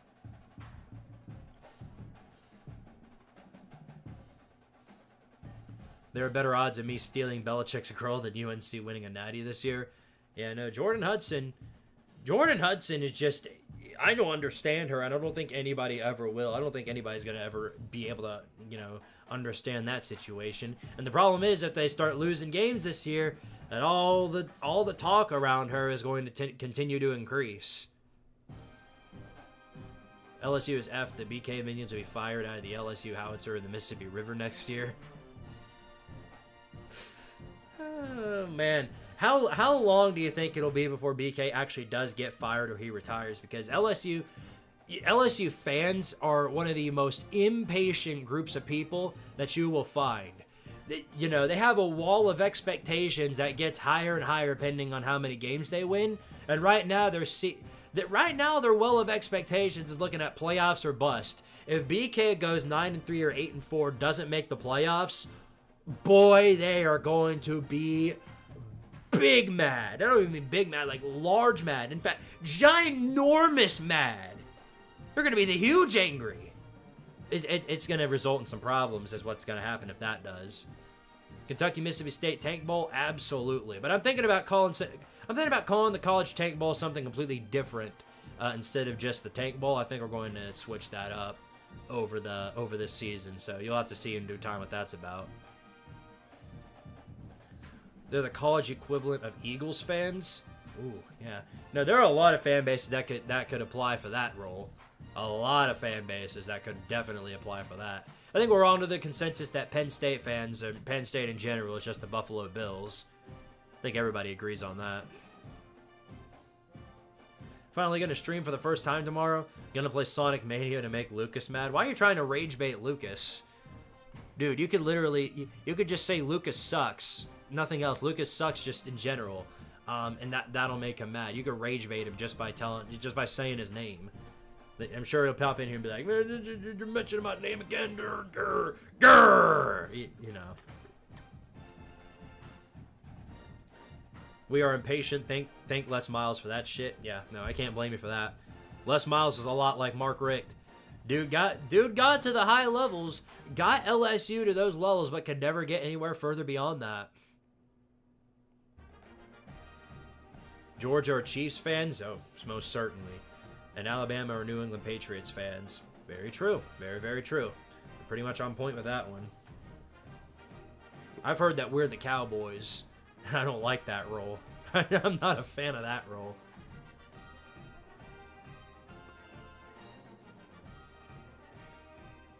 Conspiracy. Former Big East teams made an agreement to be mid. Well, yeah, that does go a long way because, well, other than Miami, yeah, everybody else in there is pretty damn mid. It'll probably be the toilet bowl. It probably will be. I feel like that's way more fitting for college games like that. My dad has told me to temper my expectations with LSU because the Twitter crowd is going playoff or bust this year. If we don't win the Natty, you know what? While you're talking about that, I do have to explain something about my dad. So my dad is also an LSU fan. He was born in Louisiana, hence why he is who he is. But yeah, huge LSU fan. So the first night of college football, where we watched it together was Monday, the Monday that LSU and or it could have been, I think it was Sunday, when LSU and USC played last year. So we all know how that game went, okay? We all know how that game went. LSU, you know, they had, the ball game was tied at 20. USC gets the ball because LSU doesn't do anything with it. And it was so funny. So you know, LSU gives the ball to USC with a minute or so left. They complete the first pass, and you know they're not, I don't even think they're to the 50 at this point. They're not even in field goal range yet. My dad is sitting there on the couch. He's lying down like this, and then suddenly he just goes. I look at him and I'm like, hey, where are you going? The game's not. It's like it's over. It's over. Game's over. I'm sorry, LSU lost. Good night. And he walked up the stairs. He walked up the stairs, and went to bed. So me and my brother were laying down there watching the rest of this game, and lo and behold, he was right.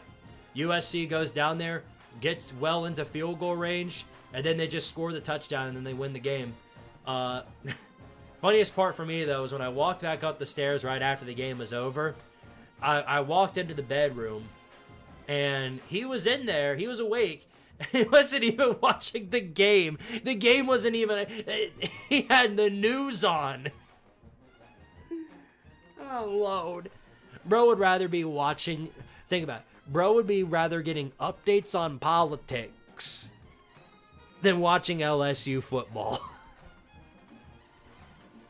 Tells you everything you need to know. That really tells you everything you need to know. Tennessee has had more recent success than the Cowboys. I mean, not really. Both made the playoffs just to instantly get shredded alive. So, I mean, I don't know. It's a tough competition. Video of Michigan State's Mel Tucker and whatever unholy magic was happening in that dumpster fire. Oh, yeah, that's coming. Trust me, that one's coming sooner than later. I guarantee you that. Texas Tech and LSU are going to the playoffs or bust this season. Can Burger King make it? I'm not high on Burger King. I think Texas Tech's got a really good shot, though. I think they do. Because the thing is about the Big 12 is that they can afford to lose like 2 games and be just fine. Because they can lose 2 games, win the rest of them, win the Big 12, and then they'll be just fine and dandy and get in the playoffs. They might have to go on the road, but they'll be in the playoffs. And if they make it, that'll be more than enough to satisfy Texas Tech fans. Hell, I think if you even win 9 games for Texas Tech, that's still going to satisfy Red Raider fans. I mean, they might be a little disappointed to not make it, but they wouldn't be, you know, sort of far. But if you go 8 wins or lower with that roster, then yeah, there's going to be a lot of heat on Joey McGuire, and I wouldn't be the least bit surprised if they just went ahead and canned him.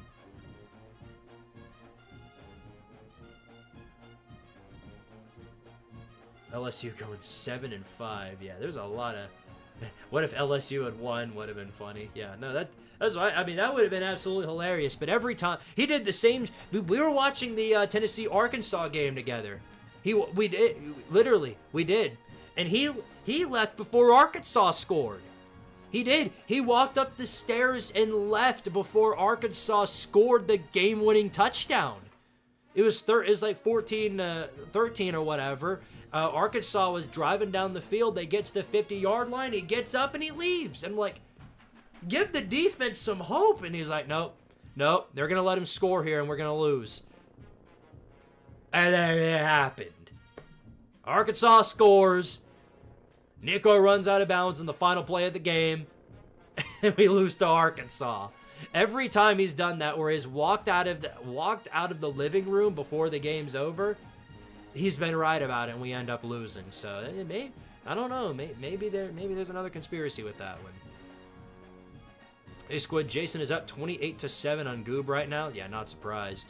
Not to throw shade at Goob, but yeah, Jason is a veteran at the game, and Goob is, well, Goob has explained himself. He's not very good.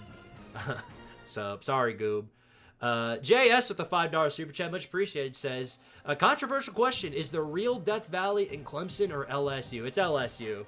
The real Death Valley is LSU because it came well before Clemson's. They have more, I mean, they have more going on for them there in that conversation. Noah Lucas, $10 super chat, much appreciated, says, came across your channel a few weeks ago, and I love the vids, been looking for college football shit posts for a while, keep it up. I absolutely plan to. With your help, that goes a long way, man, and I appreciate it. Thank you very much for the $10 super chat. Add that onto the gritty counter, why don't I?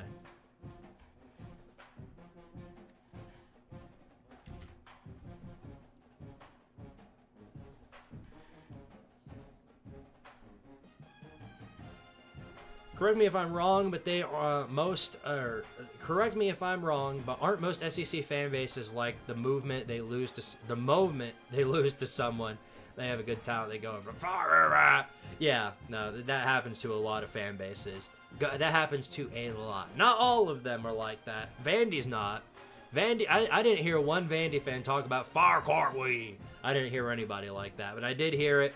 I heard it a lot from, of course, Florida fans. Florida fans, I mean, they were convinced he was gone after week 1. They were like, all right, well, I think we should just go ahead and invest in getting this guy, but there's also this guy. I think he would be a really good hire. Maybe we'll get Lance Leopold from Kansas. Like, they were on that train already. They were talking about their great next coaching hire before the meetings. And then, of course, you know, the rest is history. Florida goes on, and then they keep... A smoke break with a $5 super chat. Much appreciated. LSU fan here. Brian Kelly, no alive to kid. 7-5 season coming up. I'm taking donations to buy him out. Let's go. It's surprising me to this day how LSU managed to win some of the games they did last year. I will, now that I'm on this conversation, I will mention this. My dad was wrong one time when he got up and left during a game, but it technically isn't really him getting up and leaving. He had to go somewhere to pick up somebody, so he had to leave during the game, and it was during the LSU South Carolina game. But he called me after South Carolina got, they were up by however much. He called me and said, well, yeah, this will go towards us firing BK, so I'm glad that we're going to lose. That was the one time that he was wrong about that, because LSU wound up winning, and a lot of that was indeed due to ref ball, but still pretty funny. Boy. Yeah, no, imagine LSU did go 7-5, lose to South Carolina. And that would have been interesting, because that would have meant the Gamecocks would have made the playoffs, too. Can't wait for Old Piss to miss a field goal in 2 overtimes against Mississippi State again to lose the Egg Bowl. Or better yet, Elijah Moore. Elijah Moore. Lift up your leg again, buddy.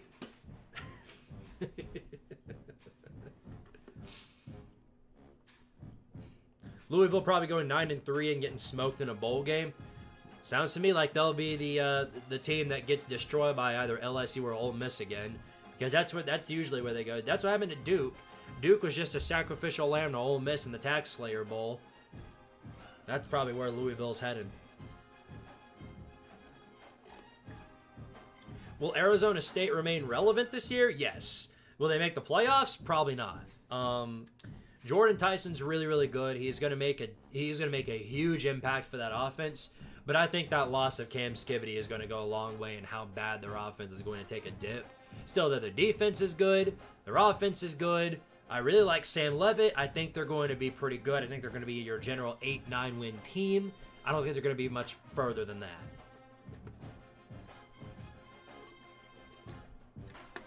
Damn, I'm out of drink. Okay, now I'm out of drink. I just have to wonder why it feels like LSU is going to get shafted by the media every time they'll have a tough SEC schedule. No, you're in the SEC. The media is going to love on you. The media has been loving on all the SEC teams. You're going to get love. That's the thing about being in the different leagues conference is that you're going to get love from the media. That's guaranteed. That's why all these other Big Ten fans, ACC fans, that's why they're all talking about, dude, the SEC biased yet. Because the media always loves to push the SEC.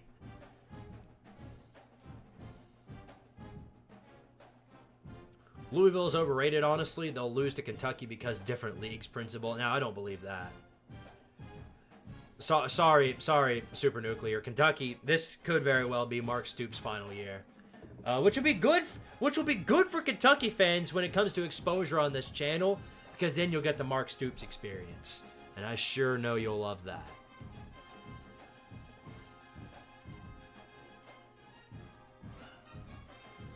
Kanye Udo over Cam Skibbity. Can't count out the Desert Voodoo. Cam Douglas ain't too far from Tyson in stats. We'll see. That's going to be interesting. I'll be keeping my eye on that for sure. Best Chick-fil-A milkshake flavor. The banana pudding one is the GOAT. I've only ever had the vanilla. I am a vanilla lover. I don't know why that's the case, but that's just the way it is. Now, when it comes to flavors outside of the general stuff that Chick-fil-A doesn't offer, like when it comes to like ice cream flavors, whenever anybody has like the birthday cake flavor, that's my go-to. I always get that whenever I go out anywhere for dessert. And I always look for the birthday cake flavor, and then I'll just kind of go down. There's like rainbow sherbet, and then I'll get like vanilla or something like that. That's kind of always been my go-to though. Then we can go hire John Sumrall. That would be a great hire. That would be a really good hire, as long as somebody like Mississippi State doesn't get to him first. That's the problem. Is that you gotta hope that you gotta hope that Kentucky's the only one in the SEC that fires a coach, because otherwise I think John Sumrall will go somewhere else other than Kentucky. Your basketball program does you no favors when trying to push the football narrative, especially when John Calipari said what he said about Kentucky being a football or a basketball school. I know he's not there anymore, but that narrative is still there. Yeah, you gotta hope Arkansas is a decent year. That's what you gotta hope. You gotta hope and pray that somebody saves Sam Pittman's job again. Is really how that's gonna pan out. Could Toledo pull off another upset against an SEC team this year? They do play a pretty bad Kentucky team. Yeah, I am on the train that Toledo could definitely win that game. I don't know if they will. I'm not banking on it. But Toledo's going to give Kentucky trouble. They are. They absolutely are. I just don't know how much, or if it's going to be enough to get the jump on them. Lowell just Googled Skydaboo went to the Giants. Maybe they learned a lesson and won't piss away his talent that they did with Saquon. Yeah, who knows? Who knows? There are some really, really dumb trades that I've seen in this past year. So they might trade him away for more draft picks that they can throw away. Who knows?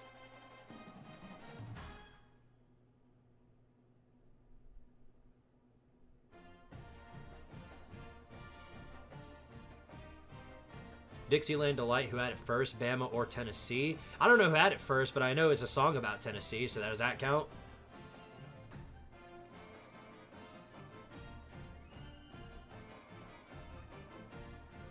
I don't know why, but LSU, ironically, LSU feels like the New Orleans Saints of college football. Great one year, and we build our entire identity around it. Now, that is true. That is true. LSU does indeed feel like the Saints. But the only difference is, it would be more like if LSU had the 2019 season and then proceeded to spend up until now going like, 7-5 to 5-7. LSU hasn't been doing that bad, I'd say, because that's exactly what happened with the Saints, and it doesn't look to be improving much either. I do want Kentucky to do well this year, but the John Summerall train is growing louder, and I don't know what side to go on. Well, obviously, you're rooting for Mark Stoops to get it back together. Because then if he does that, then you can push the motivated narrative, and then you can actually have hope for the program in the future. Because I feel like having hope for the program will go a very, very long way.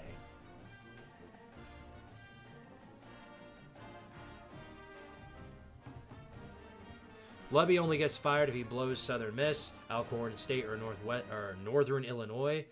Northern Illinois. Uh-oh. Uh-oh. Watch out for them. Otherwise, he'll be back in 26. Yeah, no, I think Jeff Lebby's going to be fine this year, no matter what happens. You got to give the man a little bit more time to get something going there at Mississippi State, because right now they are in an incredibly bad spot, and the last thing you need is to just go ahead and restart again. Otherwise, you're just going to be restarting the same cycle like you did the year before. I just don't think that's worth it. Do you think Florida State's going to have a bounce-back season or not? It won't look like it week 1 because I think Bama's going to drag them. It just sort of depends on your definition of a get-back season or a bounce-back year. If you think 6 wins counts as that and they make it back to a bowl game, then probably, yeah, I think they make it back there. But anything like they did back in 2023 where they make the playoffs, and that's not happening. Not with the roster they have. I'm not that much of a believer in the Gus bus. We beat Tennessee and he's saved. Yeah, probably. And I'm a believer. Again, I'm high on that. I really am. Tennessee is probably gonna save his job this year. You know, we've done that with every single other coach. We might as well do it for Mississippi State. And technically, we'll be doing a favor for Mark Stoops in Kentucky. We'll be doing a favor for Kentucky, not Mark Stoops, because then that would result in Mark Stoops being fired, and it would open up the lane for John Summerall to get in and not go anywhere else other than Kentucky. Can Pitt exceed 7-5? Absolutely should. They have an easy schedule to go along with. I think they can win like 8 games in a row is what's really funny. They can. And as long as Eli Holstein stays healthy, they're going to have a great offense to go with it. So we'll see. It all depends on whether or not the injury bug gets back on their ass again. Because the injury bug is not kind to them.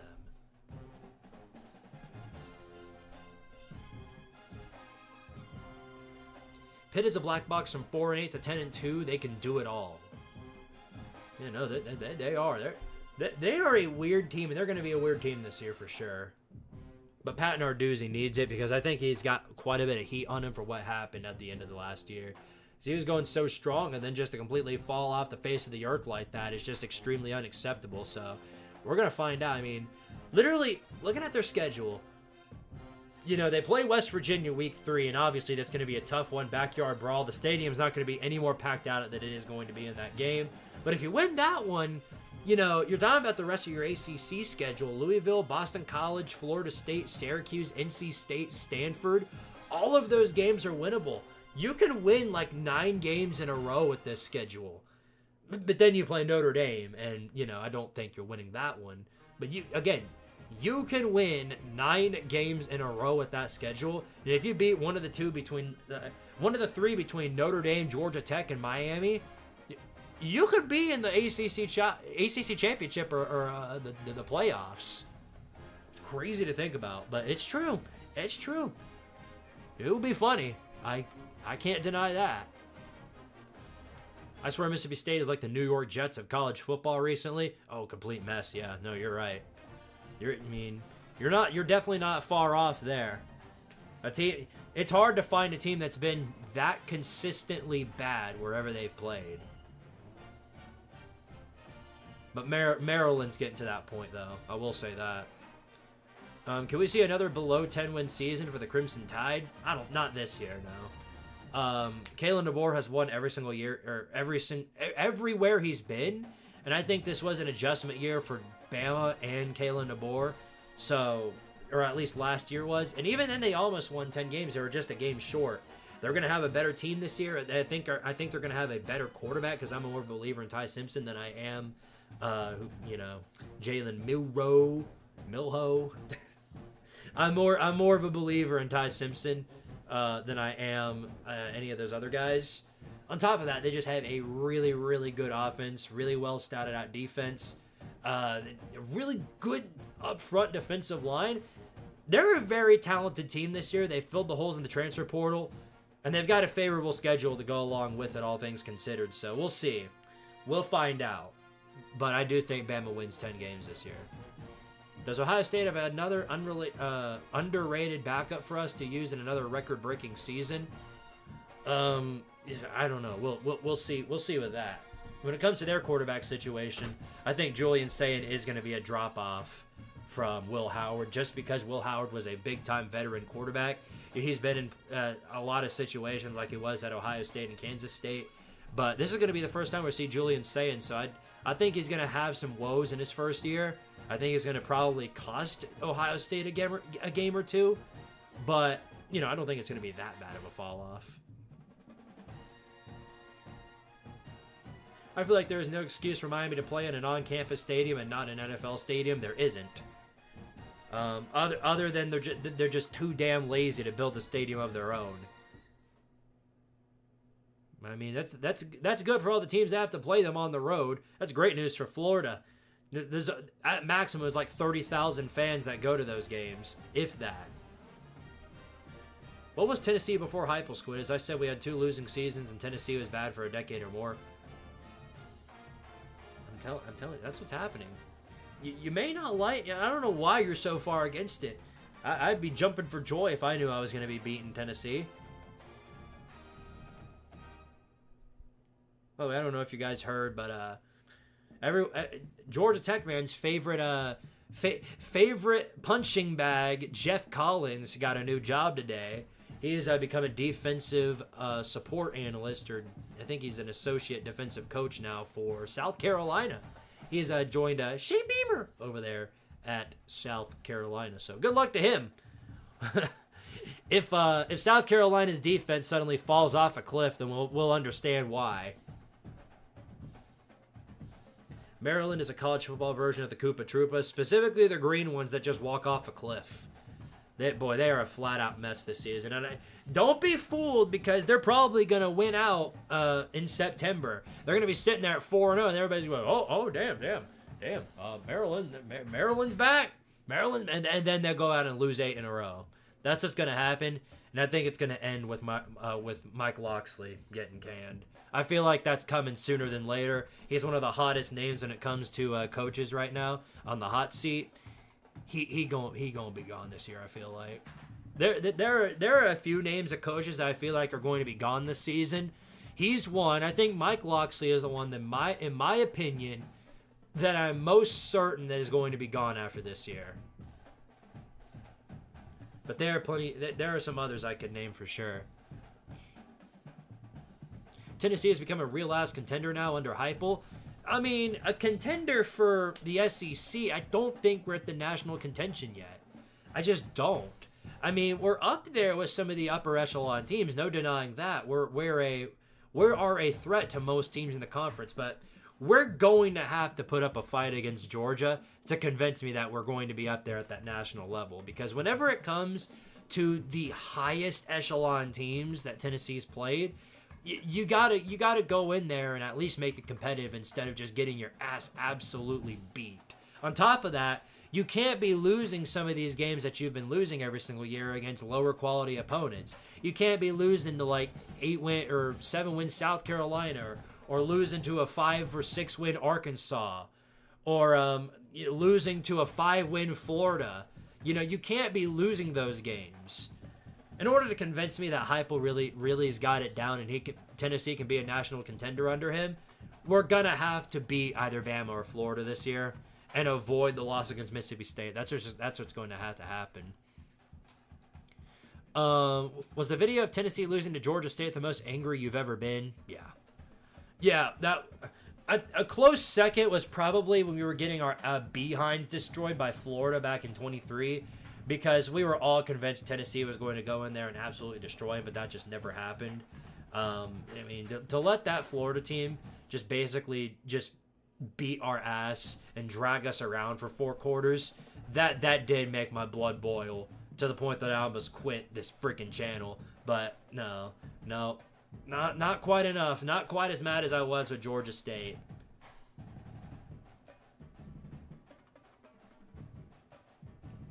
Purdue, Rutgers, and Maryland are proof that we should add a relegation promotion system between the Big Ten and the MAC. If we do that, we got to do that for all the other conferences too. The SEC and the Sun Belt, the ACC and the whatever, the American or whatever. I don't care. Yeah, who gives a damn at this point? I don't think Tennessee has a great chance against Georgia this year, unfortunately. It all comes down to how well Aguilar plays against the defensive front that Georgia has, because that's been the issue. The issue had Georgia struggled last year when they played Tennessee at home because of how good the defense was playing. Carson Beck was struggling under that Tennessee front, but the issue there was we couldn't get a first down. That was the issue. And it was sort of a recurring thing with some of these bigger name teams, is that Tennessee's offense is so one-dimensional when we lose what makes us good. If there is a team like a Georgia that's able to shut down the tempo, the offense goes completely one-dimensional because Heupel doesn't trust the quarterbacks in that situation. And for guys like Joe Milton and Nico who are absolutely turnover prone, that makes a lot more sense. But the problem is you brought in your quarterback that's turnover prone. Joey Aguilar is he has one of the highest interception numbers of any quarterback in the FBS. So you're going to have to let him sling it if you're going to want to beat some of these higher echelon teams. He's going to make mistakes. Every quarterback does. He's going to throw picks. But you've relied on your defense for as long as you have. For the last 2 years, that's all you've been doing. So why not let him sling the ball? That's what I think. Unless if he goes in there and he's just throwing picks every single game, but I don't know. We'll see. 23 Florida almost beat LSU in Baton Rouge. Jaden Daniels practically carried LSU in that game. Well, a lot of that was because LSU's defense was literally it's the worth of a sandpaper condom. Absolutely terrible. It was a complete and utter mess. That LSU defense, oh my lord, I can never really explain how bad. You had Harold Perkins. I don't understand how you can be that bad when you got a guy like Harold Perkins. Doesn't add up at all. God, poor Goob. Poor Goob. I was checking into the Discord. Jason's running this game live. They're doing the Dynasty in there. And right now, Jason, Poop Fart, South Carolina man, he's up on Goob right now. 49-7. Oh my lord. Got to give a lot of credit to Goob for not spazzing out and rage quitting, because I probably would have done that. You may have lost to Georgia State, but Syracuse lost to Akron 42-28 in 2008. Yeah, no. I mean, obviously we're not the only ones who had an embarrassing loss to a G5 team. I mean, you could go back to even just last year, Mississippi State getting blown out by Toledo. Hell, I'd go as far to say Auburn losing to Cal at home is probably as bad as losing to a team like Western Michigan or Georgia State. I mean, that is that bad. That is humiliating right there, because Cal was terrible last year.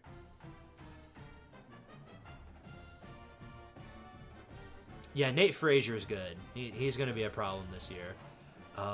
And yeah, Gunnar Stockton, I don't think is going to be any better than how Carson Beck was. I think he'll be worse in terms of quarterback play. But the problem is now Georgia's got a wide receiver that can catch the ball. Zachariah Branch. He's good. They finally got a wide receiver that can actually catch the football. So if he's able to catch, watch out for them dogs, unfortunately. Tennessee offense cannot be as bad as the 2018 Steelers, who practically didn't have a run game in the past. Well, yeah, that's the difference, is that Tennessee had a major run game, but the problem is that we are heavily over-reliant on it because the passing game was just basically RPOs, screens, and outside, like, bubble screens way outside the line of scrimmage. So that was the problem.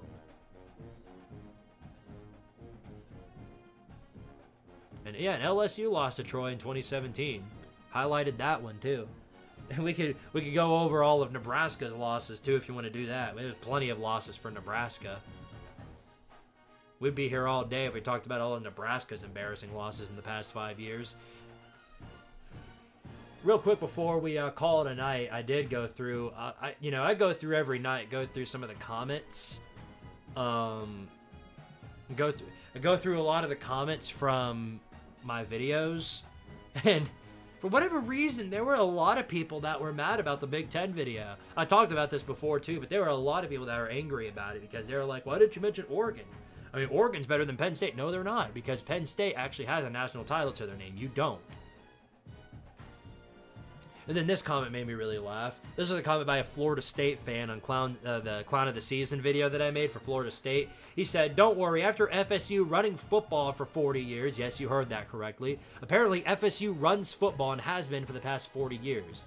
But he said, after running football for the last 40 plus years, it was long overdue for them to have a bad season. Also, it is SEC and ESPN bias, whether you like it or not. You can't deny that college football is run by the SEC and their fake dominance bullshit conference.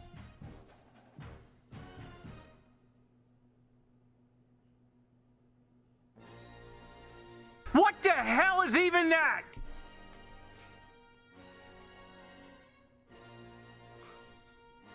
How do you...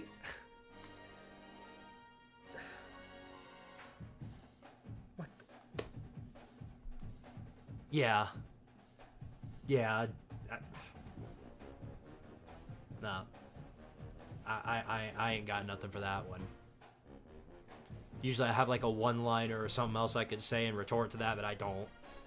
Not for that one. That's layered in so many levels of stupidity that I can't even begin to describe how stupid it is. How do you wake up in the morning every single night and believe that? How do you believe that? Who do you listen to that's telling you all this stuff? It's like these Florida State fans sit in a campfire every night before bed, and they do like I know. Hold on. For dramatic effect, I feel like I have it. Yeah, here we go. Here we go. So it's like shit like this. One time long ago, the SEC took over college football, and then they hacked ESPN and made sure Florida State lost 10 games this season. Oh, holy hell! No, who is feeding you these narratives? Absolutely insane.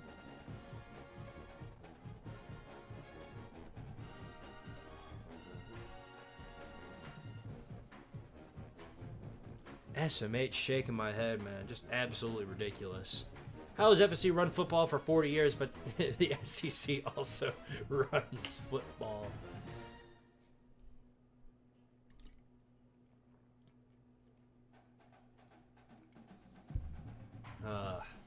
You can never get enough of clowning on Florida State fans, can you? You really can't.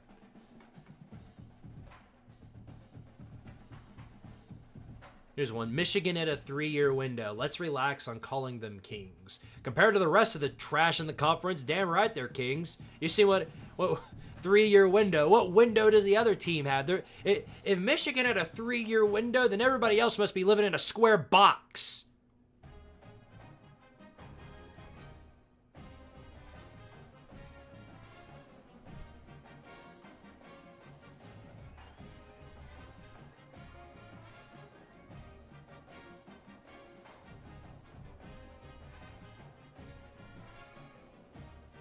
I mean, like what are we doing here? I think A&M will win 9 and lose the chip versus UT Tennessee. So you picked A&M and Tennessee to make the SEC championship game? But that is bold. I will say that is very, very bold, because neither of those teams are projected very high. I think they're like literally. I think A&M is ranked like 6th in the conference and Tennessee's 7th, if I'm right. Because who's ranked above them? Texas, Georgia, LSU. Texas, Georgia, LSU. Yeah, I mean, I can't really think of the others off the top of my head, but I know that they're like down there, closer to like 6 or 7, somewhere around that range. Oh, Alabama. Yeah, Alabama's ranked ahead, too. Can't forget that. Mississippi State versus Auburn in the SEC championship. Yeah, Auburn don't go win the football game. Auburn's gonna win the football game!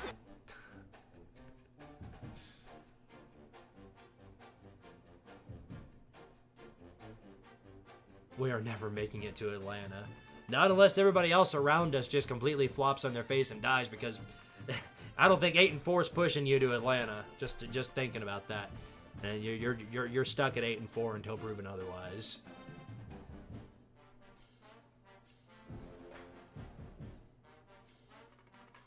Won't be surprised if Southern Miss wins the Sun Belt. Yeah, wouldn't really surprise me all that much either.